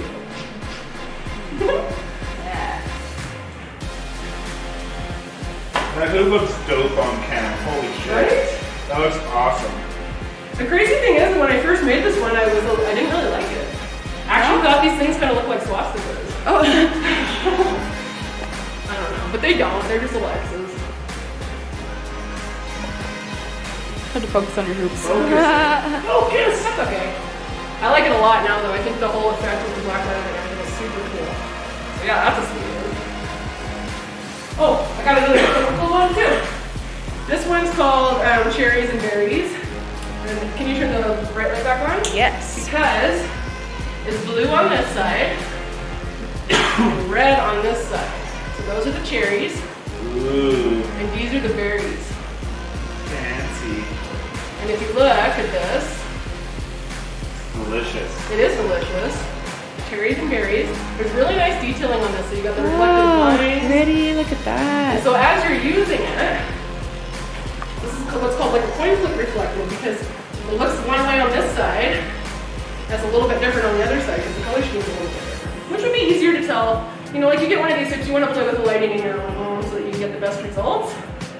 But yeah, it's a super pretty hoop. Cherries and berries. Which is also what I say when a cop is going to pull me over. But I have much more pleasant connotations with this hula hoop than Is that. there a beam under that bench? Get up just a bit. Just up. There is, Go yeah. up. Go up a little bit with the camera. There is a beam. Go up a bit with the camera. There it Beam is. under There the it bench. is. I see it. It's underneath the chair. What she would like is for us to leave. So she can I get just in want to this. see if like moving it last week. Help. Can we get a close up of that cat? Says the chat. I'll go grab the cat. Yes, Bean always loves her close-ups. Yeah, we'll get a close up of the cat real soon. Cats love being dragged out of their hiding spaces. Sometimes we even have a bean can. Oh man. If she sits I knew it. still. I knew it. I knew if I left, all she wants to do is get in those hoops. Watch this. She's gonna go right in the middle of all of them. Oh man, Katie's gonna hoop, you guys. Cats can't help it. Katie's gonna hoop. For two reasons. They're attracted to the shape and also all that energy, right, that I put into these hoops both for making them and using them. Animals can really sense that. So whenever you have your hoops lying on the ground, your cat or your dog is totally gonna get inside them. They love to lay there. And I believe that's because of the energy. All right. Here's the last artisan hoop I'm gonna show you. Oh, put it on the ground. Nice. That Let's- looks let's- great. on the Let's ground, do that. Let's do it like that. And don't move it too much. Okay. Yeah, so cherries and berries. That's super pretty, hey? Flip it, please. Cherries. Oh. Ah, Wow, where are we? it There is. we are. And berries. Yay. Cherries and berries. Pretty. And then so on the outside of this hoop, there's like this white reflective, right? And on the inside of the hoop, there's blue reflective. So as you're twirling it around, you're gonna get a lot of different, Oh, hi Bean. You just walked into the close-up. a lot of different colors. We're down there looking at the ground. Look at the detailing on this bad boy. Yeah. So Oh my gosh, that's gorgeous. yeah, no one's ever really made a hoop like this before because it takes like a million years. It was super worth it. It's pretty much like a museum hoop or an art hoop, right? Like I'm not really trying to sell this hoop or really even use it. Oh man. Oh gosh, it's so pretty. It's very nice to play with though when you have a hoop like this that has so much time gone into making it. Not only does it make a super unique color, but like a color nobody's ever seen before, but there's just an energy about it, like a very patient and like beautiful energy when you use a prop that took someone all goddamn day to make. When you put so much heart and effort, hints into your project. Just want to get that under the sea one back in Yeah. there, too. Yeah, I felt bad that I couldn't show you guys the details on that as well as I wanted to because that's really my favorite. I got that little mermaid song stuck in my head every time I demo this hoop. Under the sea. That's right. Under the sea. Under the sea.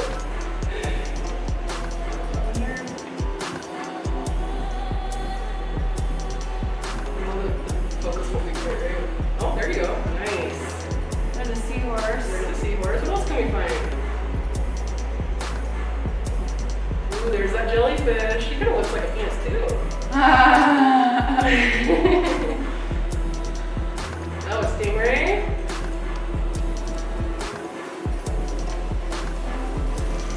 Oh, there's a little schoolfish. Yeah. Oh, some plants. Boy, somebody was awfully thoughtful when they made this one.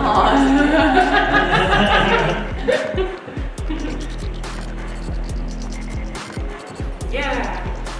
God, this hoop makes me happy. I need to make more of these because I don't know if I've ever felt such pleasure. This is like my favorite hoop that I've ever made, and I have made thousands of these things. This one I just love more than any of the other ones. It's what I've always wanted to do, right? I have this big collection of tape and I want to make art with it.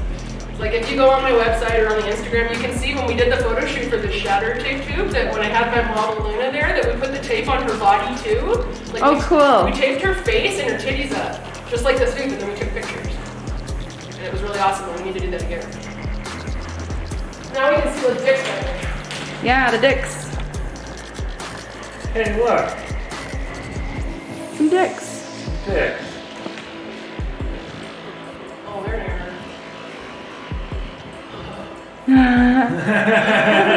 The name of this hoop is reflectile dysfunction. Oh my gosh. Oh my gosh. I know. It's like too perfect. Which wants a witch-themed hoop. Yeah.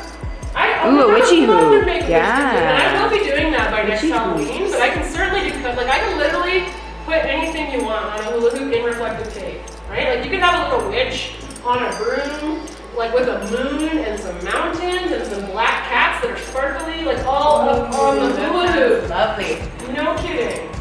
Sounds really great. Yeah. Some cauldrons. It's gonna, oh, that's a good Yeah. idea. What else could you put on here? Some jack-o'-lanterns would be sweet. Maybe a broomstick. Uh-huh.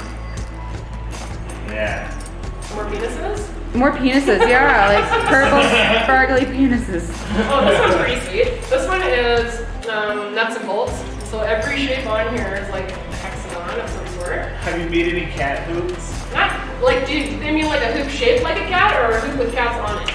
I don't know. Oh, A hoop for cats. or that. A hoop All for three. cats. All three. Well, I need to know the answers of all three anyways. Okay, so you can make a hoop. So you can make a hoop and then actually with the tubing, like extend some ears out on the hoop so that the whole hoop looks like a cat head. So there's that style. I haven't done it yet, but I Cats can. on it, they say. Yeah, that would not be a problem. Yeah. In fact, it's in my brain to already do. I wanted to do a cat image, right, and then shatter it, and then like it'd be like a shatter cat all over the hoop, right? Shatter cat. Yeah. See what I mean? Like, I don't look like Swastikas. Well, they don't look like swastikas to me. They actually remind me of a rune. Yeah. I forget what the rune is called, but Maybe a cattle snake. Cattle snake would be great. Well, it actually turned out really good. I really like that design, especially after seeing it under your guys' black light here. It's really nice. I think it's a good idea. Lemon monster. Yeah, and so like lemon monster. these hoops, you are not really seeing. Like nobody else is making hoops like this. As far as I know, I'm the only one who's combined like a high-end digital cutter with a really big collection of reflective tape. And so these are pretty much my original ideas. And it started with this hoop, and when I started making these, I was cutting all these pieces out by hand. And I only had circles, hearts, and stars, right? Because like those are the punches that I could find. And I started getting, I do social work and I work with like disadvantaged youth and stuff, and so I started getting one of those kids to help me, and he was cutting out all of the shapes. But the demand started increasing such that like it really wasn't sustainable to be making these by hand anymore. So that's why I bought the machine. And then once I got the machine, my creative process just exploded. And now I'm super about making all these artistic scenes on the hoops, but they also are functional as, you know, your reflective hoops that when you're super into hooping and you want to make an Instagram video, this is what's gonna make it look really unique, right?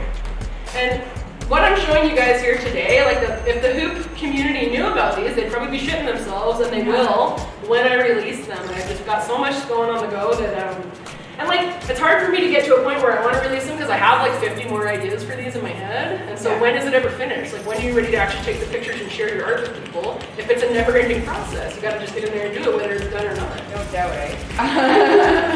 That's the thing about art. You never feel like you're finished. Yeah, so like, there's a bunch more of these that I want to make, and then at some point soon I will be photographing them all and releasing them into my community, and I do think that they're going to be quite popular and people will be happy to pay me to make these. But at the same time, I just really like making them for the sake of making art. This is my unique brand of art that I make. They're really cool. Thank Yeah. you. This stick one is spectacular. Thank you. I gotta say. Yeah, I really like it. Richie says appreciate your hard work with social work. Aww, that's super sweet. Which hoop?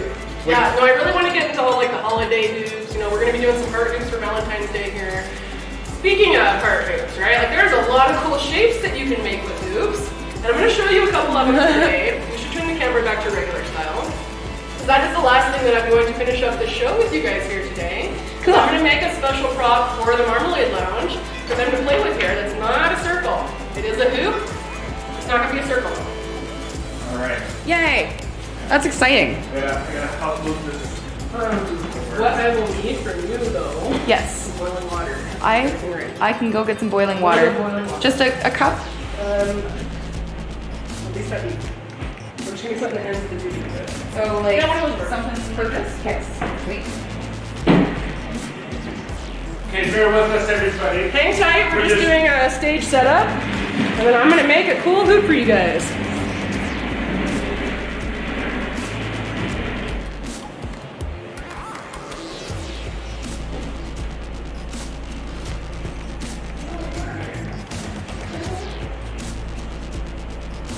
Where's the green man? Hey, so, how's everyone doing?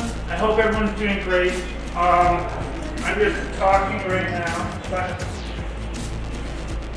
where the hell is the green man? I don't know where the green man is. The green man is somewhere here. Somewhere the green man is here. What you looking for? The green man. Green one. The green man sometimes goes on the table. Oh, there's the green man.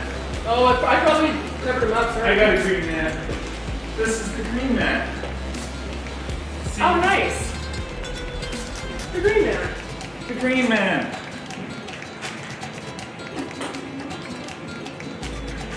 I got this this tapestry on Wreck Beach. Oh, they were selling them? Yeah, I got it for like $30. It's a great deal. That is nice. Here, have a pyramid over here. That's cool. And if I forgot these still there, I heard, I saw you mentioned that you got a dragon staff. That's pretty cool. We like dragon staffs here a lot. Yeah, we do. That's kind of how this whole union got going here, actually. Yeah. I've known Levi for a few years, but talking to him at Camp Carnival, and his roommate Jeff, who makes these dragon staffs, we actually got my logo turned into a dragon staff too. Check out that little dragon head. Which I should have brought, actually. Yeah. So yeah.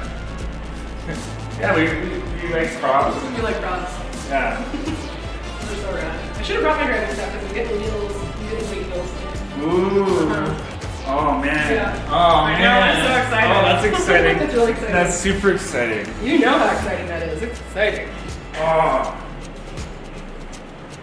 Is there a couple chairs that will go behind this table nicely? Yeah, we can make something happen. Oh, I think that box is little. There's one here, Levi. I just need one.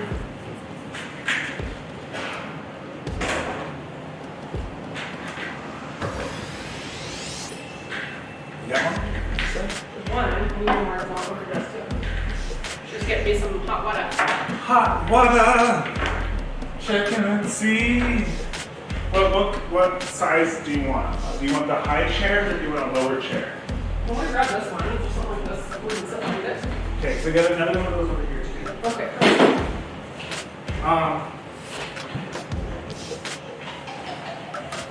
Yeah, like speaking of prop makers and stuff, who just 3D printed them at Hoop West? Yeah, that was Flowforge. So those 3D printed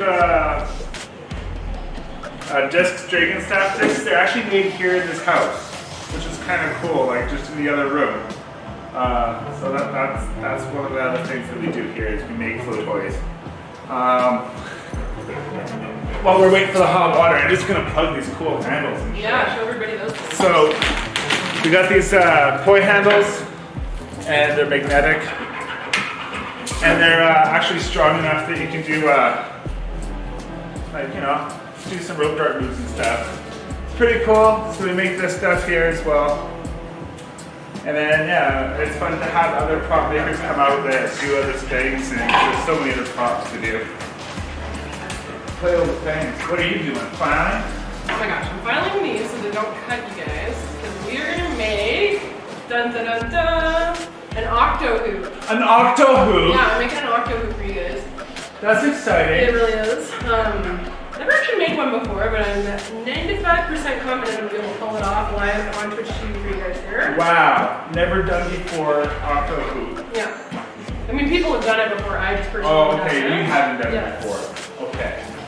But still. They're 10 hexagons, so this is just 2 extra pieces that shouldn't be That's exciting. possible. Yeah. And I just picked these pieces up on my way out to your house here, and so this is a piece of prep you gotta do. Okay. They always have little sharp, All the little nubs. little sharp nubs. Oh, this one's one that you've already done. This one shows the nub. Sharp nub. To the camera. See, they got all these little sharp nubs. The little nubs. I hope I saw that. Sharp Nub is your nickname? Is that what your nickname is? Is Sharp Nub? Man, that's painful on so many different levels.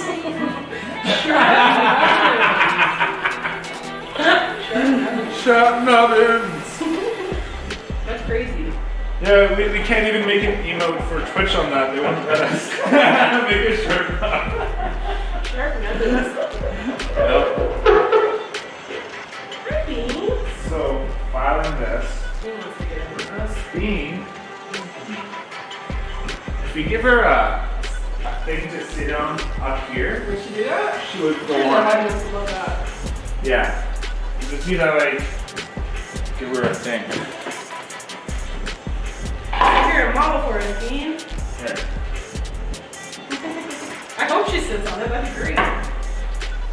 The fuse log. Yeah, there's an emote for it. The sharp nubbin. Guess what, Bean? I Time made for this you to go to work, Bean. special spot just for you. Please stay there. Please stay on the table.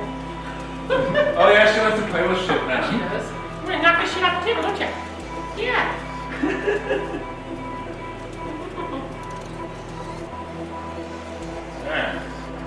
Yeah, you get to be up here now. Jess will be back in just a minute with the hot water.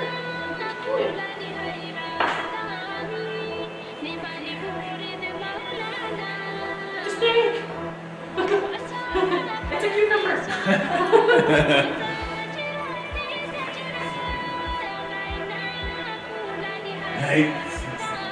She's very interested in the work that I'm doing here. Yeah, she likes watching people do stuff. I like watching people work. Just like Yeah. me. That's fascinating to see people do what they do, you know? It is. Especially It when they're really making is stuff. pretty fascinating. Octo hoop. While we're away from here, I'll just show you guys what I did. And like, when it comes to collapsing these hoops. You can actually move that table close to the camera. Oh yeah, we could. Sure. I think. Whatever. Is that good? Yeah. Yeah, okay. We'll just move it over a little So bit. what I've done with one of the pieces here is I put a little snap button in it so I can get it open afterwards. So this is the same thing that I do when I am making the hoops, and that's how I make them collapsible.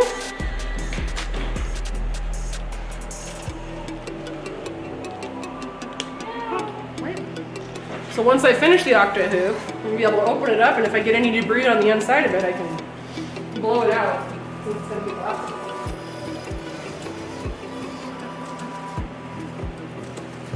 Beaner, Right? you're a good little table cat. Yeah, she likes being up on the table. Like I said. She'll like stay put for it almost. Can you stay put? 8 titles, 8 years, Octo Hoop. 8 times, 8 years. 8 little pieces of tubing. So with this tubing, I picked out 8 colors that were all UV reactive. It's gonna go like this. It's gonna be like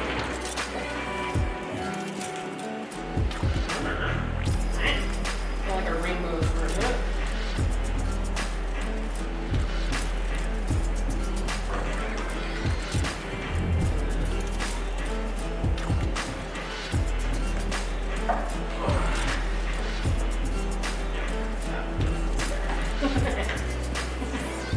So what it's gonna look like actually is gonna be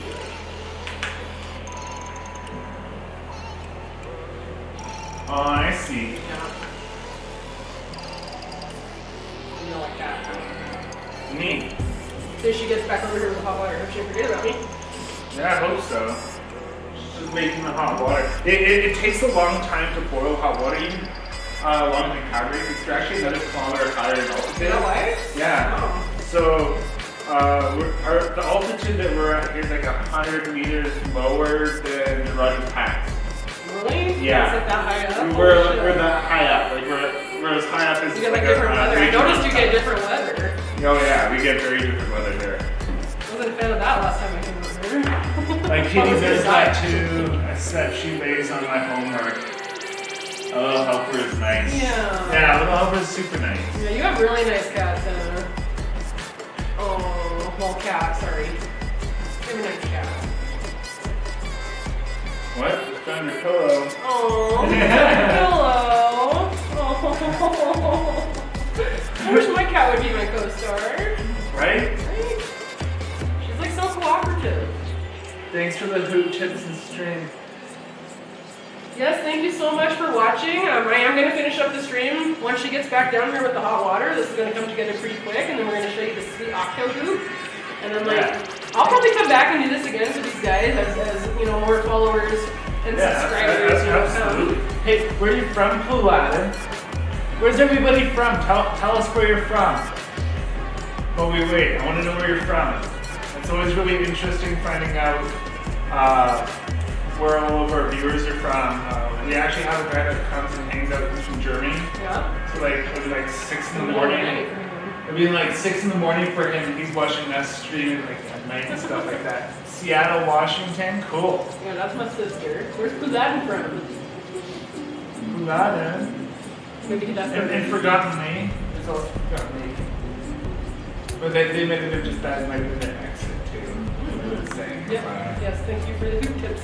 Yeah. Well, I really hope that, you know, anybody watching this didn't have a great idea about hula hooping before they watched it, has a better idea now. And the most important thing is an understanding that the floors are for everybody. You don't have to be young, you don't have to be in shape, you don't have to be beautiful, you don't have to be cool. You will be all those things if you start doing it. Yeah, pretty much. And you get to meet a lot of cool friends. Okay, we're gonna do this quick, right in the middle here, my dear. Oh man. Okay, we got the hot water. We're starting with GeoRev I'm gonna Hooping. get it away. Oh, hot water. 10 seconds. Aw, thanks. You're part of the Marmalade Brigade. Judy Madison. Mommy. Aw, Thank you. Hey. Thanks, Judy. Okay, so what's happening here is putting the tubing into the hot water.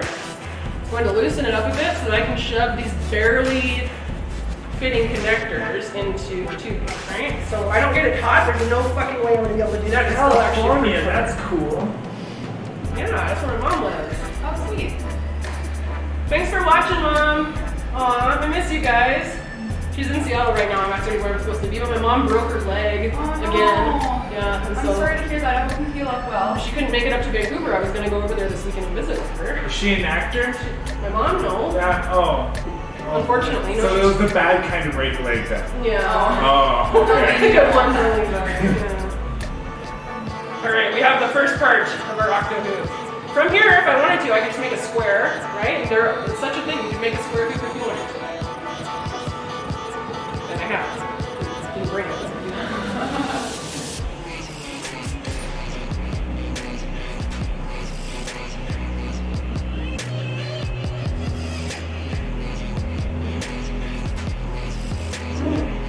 I love it all the colors you have here too. I guess probably some of them are UV reactive. I picked this up so that every single one would be so that when you guys are playing with it, it really pops. Sweet. That's exciting. Yeah. That's so awesome. I think that's also, this hoop I'm about to make here is also going to be a one of a kind in Canada for sure, and I'll tell you why. Because none of the other hoopsmiths are making shaped hoops, and none of the other hoopsmiths have as many colors as I do. So even if they were making shaped hoops, they don't have like 20 colors of UV reactive tubing like I do.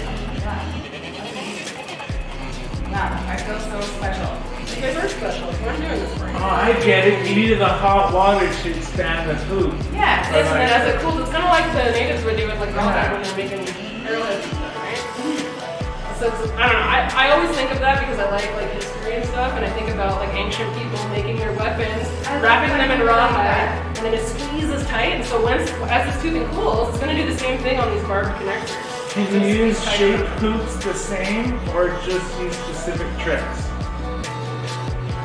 Oh, I do a lot of like with the heart hoop that we have personally, like I do a lot of like handwork and stuff like that in my hoop.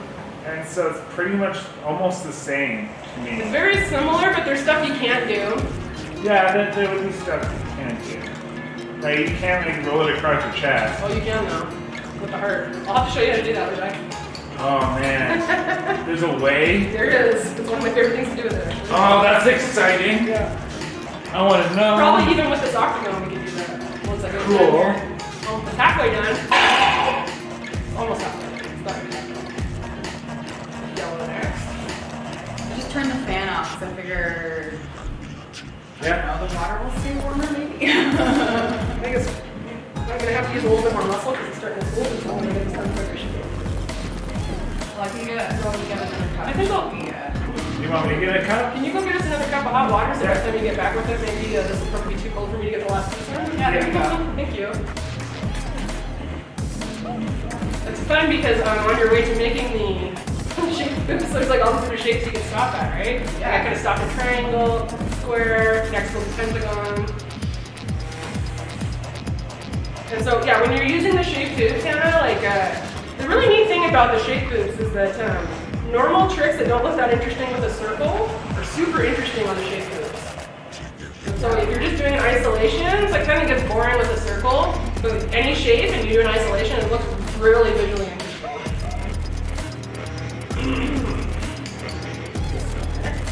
So I have seen these things called gyro. That's coming Yes. next. Yeah, okay. And I make those too. Yeah? I haven't in a long time. I actually haven't made them since I became a master hoopsmith. I made a few, there's like 10 of them about 6 years ago. Okay. I do know how to make them. I'm actually doing a workshop next weekend, next Sunday at my house where we're making them. Yeah, I don't know if you're busy, but you're welcome to come to that. Yeah, that sounds neat. Yeah. So gyro hoops are like a hoop within a hoop. You have a bigger hoop, you have some swivels, and you have another hoop inside of it so that the hoop inside of it can move like a globe, like you can move it in all different, 3D, 4D shapes. Yeah. While the outside hoop is just on the one thing. They're really sweet. There's a lot of things that you. We'll have to wait for the hotter water. Yeah. Okay, so we're partway there. We're waiting for Levi. He's gonna come back. When it comes to these shaped hoops, like the heart,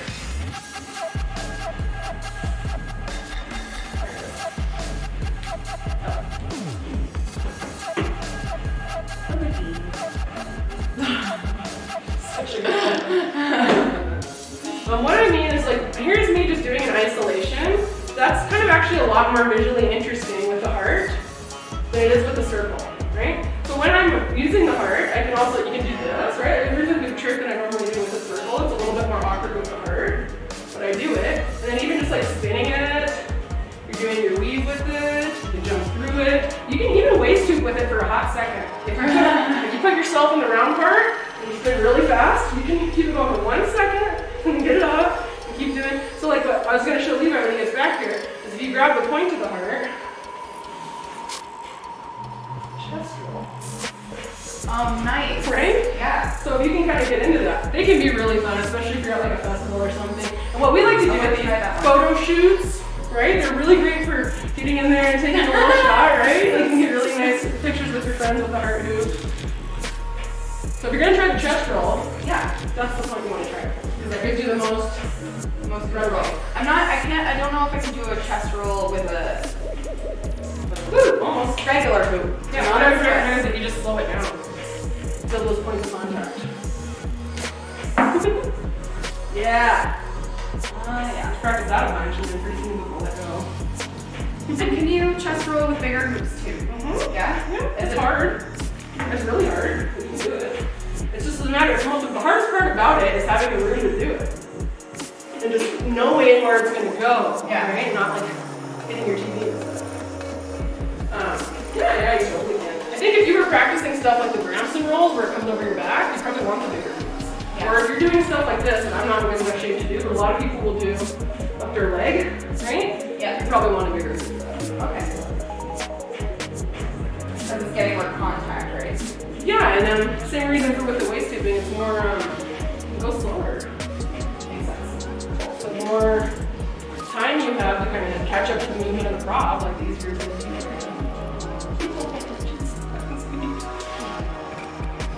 Aw, my sister's so sweet. Oh, I'm really proud of you, little sis. Going to college and everything. What are you going to college for? Ooh, tell her what you're going to college for. Very good. And where? Are you down in the States too? Yeah, she's in Seattle. That's where I'm from. Yeah, okay. Yeah. I used to be an American.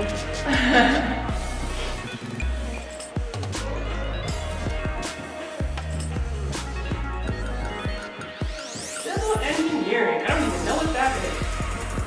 Planning cities and stuff? Planning how society. I don't really know what that means. Can you tell us what that means? Yeah, I'd love to know more about it. I went to family dinner with Levi and his parents were hosting some, like a couple from Brazil, and the gentleman and the couple, he was taking civil engineering. He told me a little bit about it, but not much. I still don't really understand. Like engineering, when I think of engineering, I think of like creating something for sure. Building something. I'll specialize in environmental. Oh, okay. That's sweet. Nice. Well, environmental is like, the environment is something that I think we all should focus more on, so thank you for doing that. Yeah, we kind of need our environment. We do. Hi, Darth Ritz. This was funny because my last name is Krueger. Nice. I just love these pieces of polypro. Like, I can't tell you guys, like, yes, this is plastic. Kind of sucks, but it's not the same thing as the plastic sheet you buy in the dollar store, right? This can last 50 or 100 years if it's taken care of properly. Actually, I think the hoops will outlast me in my life. You know? Yeah. So even though they're plastic, I do feel that they're worthwhile. Even on an environmental conversation, just because they're high quality and reusable. It's not a throwaway thing like that. Cheap ones, you know? Yeah, exactly. Those ones will break on you real fast. These can break too, but that's stuck like yeah. Yeah. If this breaks, if you have a reputable hoopsmith, they're gonna fix it for you. Because I can't stand a broken hoop going in the landfill, and I have the tools and the know-how to make to fix it. So if you were to bend part of that, I could break. You can definitely snap them, especially the polypro. And especially here in Canada because it can get brittle when it's cold. So there's another material called HDPE that I also have that's colored that you might prefer to use in the wintertime if you're going to be hooping outside because it's not brittle at all. And this can break on you. And I do have customers who break their hoops sometimes, but then I'll fix them up. this feels like a piece of material. The reason it feels that way is because it's that tube I told you that has a super thick wall. Oh, okay. Thank you. So it feels like it's not polypro, but it is. Yeah, Thank you, sir. Perfect. Thank you. Just what we needed. Let's get this show back on the road. Are you gonna need more? Nope. Thought I'd do it. That was about halfway down when it started to cool off, so. It's not It's not like a straw, it's something that you use often and Yeah. hopefully don't need to replace fully. It's yeah. definitely more friendly than straws. It's not a one-time use thing. Yeah, definitely. And like, people get really attached. I get attached to them, but like my customers and stuff, like these are babies. These are good babies. Yeah, well, like it goes with any prop. Once you start flowing something, that thing is your baby. Like my whip is Yeah. my baby, my rope Yeah, dart is it? is my baby. Yes, oh yes. All right. Color on your mix this lovely green color. I'm actually applying quite a lot of pressure to shove those barbed connectors in there, and then as they cool, they're never coming out again.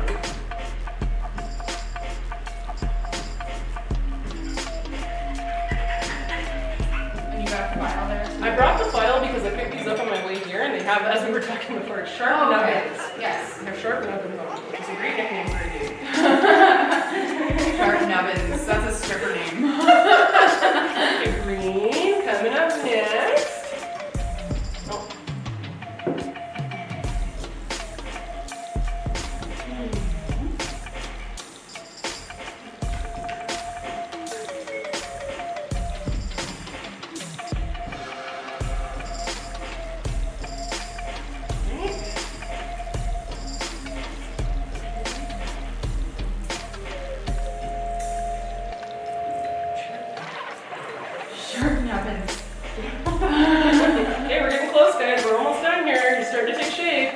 witnessing the birth of something never before seen.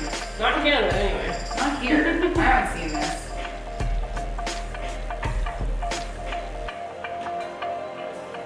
I love the different shapes that you can make. And speaking of dick hoops, I have seen a dick shape. I saw that too. Yeah. Yeah, that girl's super into making shape moves. I don't think that's very practical. No. Lots of fun. Yeah, it looks Great conversation. Like, keep it on the wall. I could try making one. Like, Yeah. and then cover it with a fucking dicks too. Yes. Oh, my most useless God. thing ever. But Dick it's nice to section. look at. Well, it would be like this one. You say that you don't even want to play with Oh this yeah, the one. shatter hoops. I'm like, no, they were like art to me. I like just like looking at them. I'd love to see some more hoop tubing made from recycled materials. I know that there was some circulating at one point, but Yep. I haven't heard of anything more about it. Yep, I can speak to that. It was one of the pillars of the hoop community actually who had the eco tubing produced. And it was really expensive for her to do that, to find the plastic extrusion company that was willing to even take this project on to recycle the polychrome, the HDPE, and it wasn't financially sustainable for her. Unfortunately, it was one of those things where this is something that a lot of people in the hoop community would like to have, but they didn't support it enough financially when it was an option. So they weren't able to make it a viable business. Yeah. Is your tubing made in Canada, or do you have to order it from the States? Most of it is imported. So there's only a couple tubings I use that I get here in Canada. So I have looked into producing colored polychrome here in Canada, but just for one size and one color would be over $3,000. So it's like I could do that. It would be pretty painful for me, and then I'd have like a lot of one color. So basically the reason I haven't done that is then I have to distribute it to the other 2 or 3 Canadian food companies that could actually use it. Yeah. I'd rather have the variety, right? Okay, we are on the last piece here, guys. It's gonna be tight, I hope it works. It might have to be a hexagon. I might break it. There's no guarantees here, actually, because I'm doing this for the first time. I'm just praying. Fingers crossed. It might actually just snap in half when I try to put the last piece in. We'll find out. I have faith. I can see think it. it's gonna be good. Other people did it, so I can do it. Yes. Damn it. But you see how tight that is. Like, I'm really gonna have to stretch it to make it an octagon. There you go. Forgot Lisa says that that's kind of sad for both answers. In both the questions. So Yep. that is. Okay, here we go. Oh, please don't snap. What do you think, Bean? If there was a better way that it could be made in Canada, that'd be nice, but yeah, it's just not as like... Well, like I said when I started my company, you know, like one of the reasons there aren't a bunch of hoop companies is because somebody would have to throw some money into starting a hoop company, and you really have to throw some money into getting the tubing produced in Canada.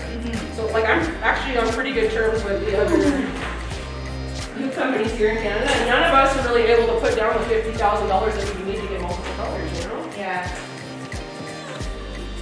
So for now, this is what it is. So, what's actually going to happen? I didn't want to bring my drill and everything here, so it's going to be good enough for us to play with right now, but I'm going to take it home and put screws in it so that it stays on the flat plane. Yeah. I'm going to sell it cool, but it's cool and we'll do it. How This much? looks so cool. I'm curious. How much space would 50K worth of tubing take up? Well, I have about $15,000 worth, and it takes a lot of space. Like a garage? Yeah, I have a big garage. It's like, yeah, once you have that, you have to like store it. Forgotten Lee's, where are you from? She's from Port Hardy. Oh, okay. Yeah. Cool. Yeah. Sweet. Haven't spent any time there, but we spent some time in Steveston, and I really liked it.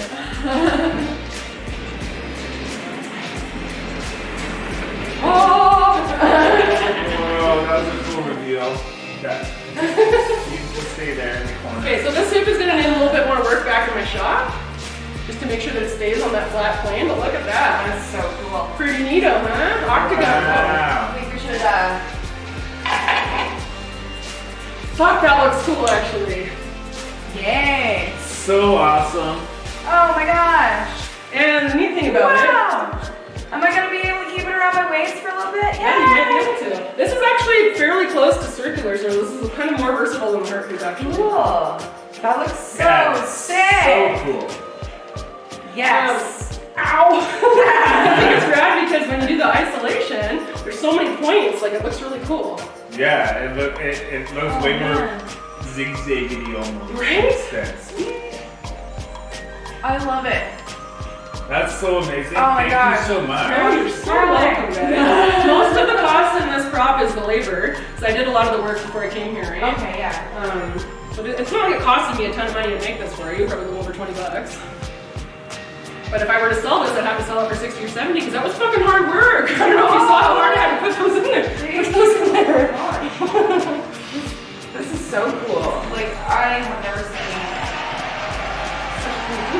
Thanks Now for the we have this thank you for the follow, Erin. Thanks for the follow. I like this too. They're gonna make one for me. This always happens. Yeah, I'm gonna start teaching hoop classes here tomorrow. Gotta bring some life to the North Island. Is what Forgotten Me says. Oh yeah, I can make a dick version. Oh, she's talking about like a dick-shaped hoop. Or dicks on the octagon. Octo dick. That's really good that you're starting to teach hoop classes. Who is that? Who's teaching who? Forgotten Forgotten Me. Me. Nice. Yeah, and then Lemon Stare says, would you be able to make a dick? Yeah, version of the shape. I like this with your guy. Okay, you got the A dick version of the shape. Yeah, we were just Ariel. talking about that. Ariel wants to make herself one now. Yeah, she should. That sounds It's fun. it can be kind of annoying to find the right connectors, so I highly recommend that you take a piece of tubing into the hardware store with you when you're because there's different connectors that you can use. There's in Canada, you're in Canada. There's at least 3 or 4 different connectors I could have picked. These are my favorite ones, but it's really easy to get the wrong one. So it's a good idea to take a little piece of the tubing you're going to use into a really big hardware store with you to find the best little right angle connector pieces there. That looks great in UV light. Yeah, that's why I made sure all the colors were UV reactive. It looks so nice. Yeah. It's so cool. You guys are gonna play love with this a lot on the camera. Yes. Yeah, but you have to let me. I'm gonna take it back to my shop because what can happen here is see how it's already kind of going off. So all I need to do is just put a little screw on each joint, and then it'll stay on a flat plane forever. But I knew I'd be able to get it to the point where we could at least play with it here on camera for you today. So it just needs a little bit of final work. But I'll come back next. I'll come back and dance with you guys next Friday and bring it back to your house. It's a gift for you. It just needs to go back to the shop for its final. Yay! Tune That's up. so exciting. It's like another stupid hoop that I can't believe popped up from me. It's always a danger when you make the prop that day if it hasn't been fully tested yet. Look at you keeping that one up longer than the circle. So if anyone in the chat has any like last questions, anything like that, make sure you get them out now. Yeah, you've gotten sweaty and hungry. Yeah, Thirsty. gotta get some food going on there. You're going around with that bunch, and every time I see you, Aaron says it's Ashley from Stellar Flow Co. I've sold you tubing before. Oh, that's really nice. Well, thanks for hanging out with us. And we heard she came to the stream from my social. Yeah, media. potentially, yeah. Hey, Octohoop. What I'd like to know, and I wish Maggie would have joined this because I believe she's the one, Maggie from Gem Hoops, who kind of started doing all the shape hoops. And her octagon here, her like hexagon hoops, the tubing isn't curved at all. And I tried my hardest to straighten this tubing, but there's so much pressure on it, it went right back into it. And I think that's fine. I actually like the way that looks. I like it, But yeah. I actually need to message her and ask her how hers are like fucking straight. I don't know how she did that. But these are mine and they work. I like the way they point. Yeah. Yes. They look. Yeah, it's aesthetically pleasing. I for think sure. so too. Whoa, I just love how that Yeah, looks in the circle. it kind of like presents the shape more. Yeah. With the curves in there. I You love can just like it. isolate this all day and just Right? have so much fun with it. It's trippy as hell.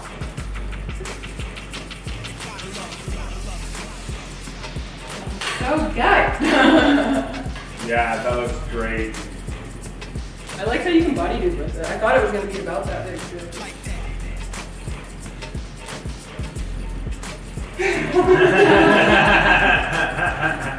Awesome. You can actually body dude forever with it. You got this. I love it. Oh, I love it. Thank you so much. Oh, you guys are so welcome. I kind of had this idea, especially when I seen how much love you're giving the heart hoop and the hoops in general. Even though that's probably not the first prop that either one of you pick up. You guys have both been hooping a lot. And you know, you're doing so much streaming and stuff, and I think this is a really interesting shape, and you got people over here playing with stuff all the time. Like next time Daniela comes here, she's gonna lose her shit, right? Ariel says that they think it's the connectors that she uses to put the octagon. Because I think she uses the white ones, yeah, that go on the outside, maybe. But I have also used that kind, and I still have the same issue. Yeah. How do you do that nice little raise? Oh, well, you might want to learn that on a circle first. Oh. Choose a circle, any circle. Here. Not that one. Oh, yeah, I wanna. Yeah, you do. Get in there, everybody. That's gonna be fun for you. Woo! Yes! That actually looks so awesome over there. Yeah. I want you to make a video with that for my social media. Yes. Cool. It's just something about it, dude. Moving with a shape that you just don't see, you know? Yeah. Very ninja-esque. Yes. Did you go? You spend a lot more time in hoops, and you might not have if you hadn't met me. So that's really nice. Yeah. Yay. I do spend some time. Like, yeah, I needed those hoops, right? Like, Yeah. I've gone to a lot of like events where I've been stealing other people's hoops. My client, I need to get my own. Well, I'm sure there's other people you could have bought them from too, but just the timing was right and you got really good ones. Nice. Okay, anyway, with the lift up. There's kind of some prerequisites. So the first one is letting the hoop roll over your hand. See what I'm doing here? Yep. So again, awkward, but that's kind of where you start. And then this is one that's gonna hurt your body to practice and learn. It's actually a beginner trick, but it's really fucking hard and it takes people quite a while. So once you feel comfortable, what you're gonna do is yank back. When you can feel it rolling, you want it running the small of your back too, not the side. When you're feeling comfortable, what you're gonna do is you're gonna yank your hand up a lot farther, straighter, and faster than you think you have to. And what's gonna happen for a second is gonna probably hit you in the face. It might not because that one's big, but it looks like this. So I'm rolling, and then yank. You gotta yank pretty hard and fast. Like harder and faster than you think you have to. Most people don't pick this one up right away, even though it's Get out of my way. a really basic trick. Gotta do something for Sheena. Now you're thinking of two things at once. It's hard to even keep it going now that you're about to, oh my gosh, it's about to hit me in the face. You see why I need to screw. Like the heart will stay, but that one won't get too much pressure on it. That's okay, I'll go ahead. It'll stay perfectly in play next time.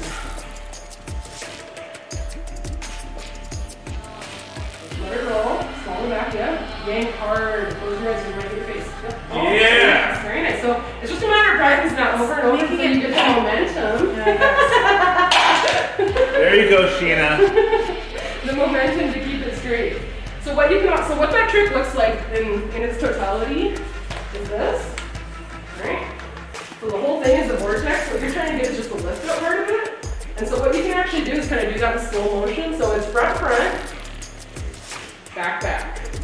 That's a drill that you can do. So do you see how I'm holding it? I'm holding it with my palms towards my nose. Yeah. And so I'm going to use the momentum to get it up here. That's very hard to even explain, right? Like, yeah, exactly. So that's the drill you're going to do. Even if it's not staying horizontal, that's the motion you have to drill. Because what's going to make it horizontal is speed and time of doing it. Maybe you can try turning with it, because that's going to help bring that horizontal. Oh, there you go. Do you feel the difference? Yeah. I saw you do it there. Or any hula hoop trick, if you turn in the direction that you're, yeah, now you're already doing it. Wow. See, that is just a beautiful thing. She couldn't do it a minute ago. Now look at her go. Nice. That's what the flow arts is all about. It's like showing you that you can actually do anything, like even if it seems really hard or impossible, or like something only other people could do but not me. It's not true. And the really nice thing about it is there's no wrong way to do it, right?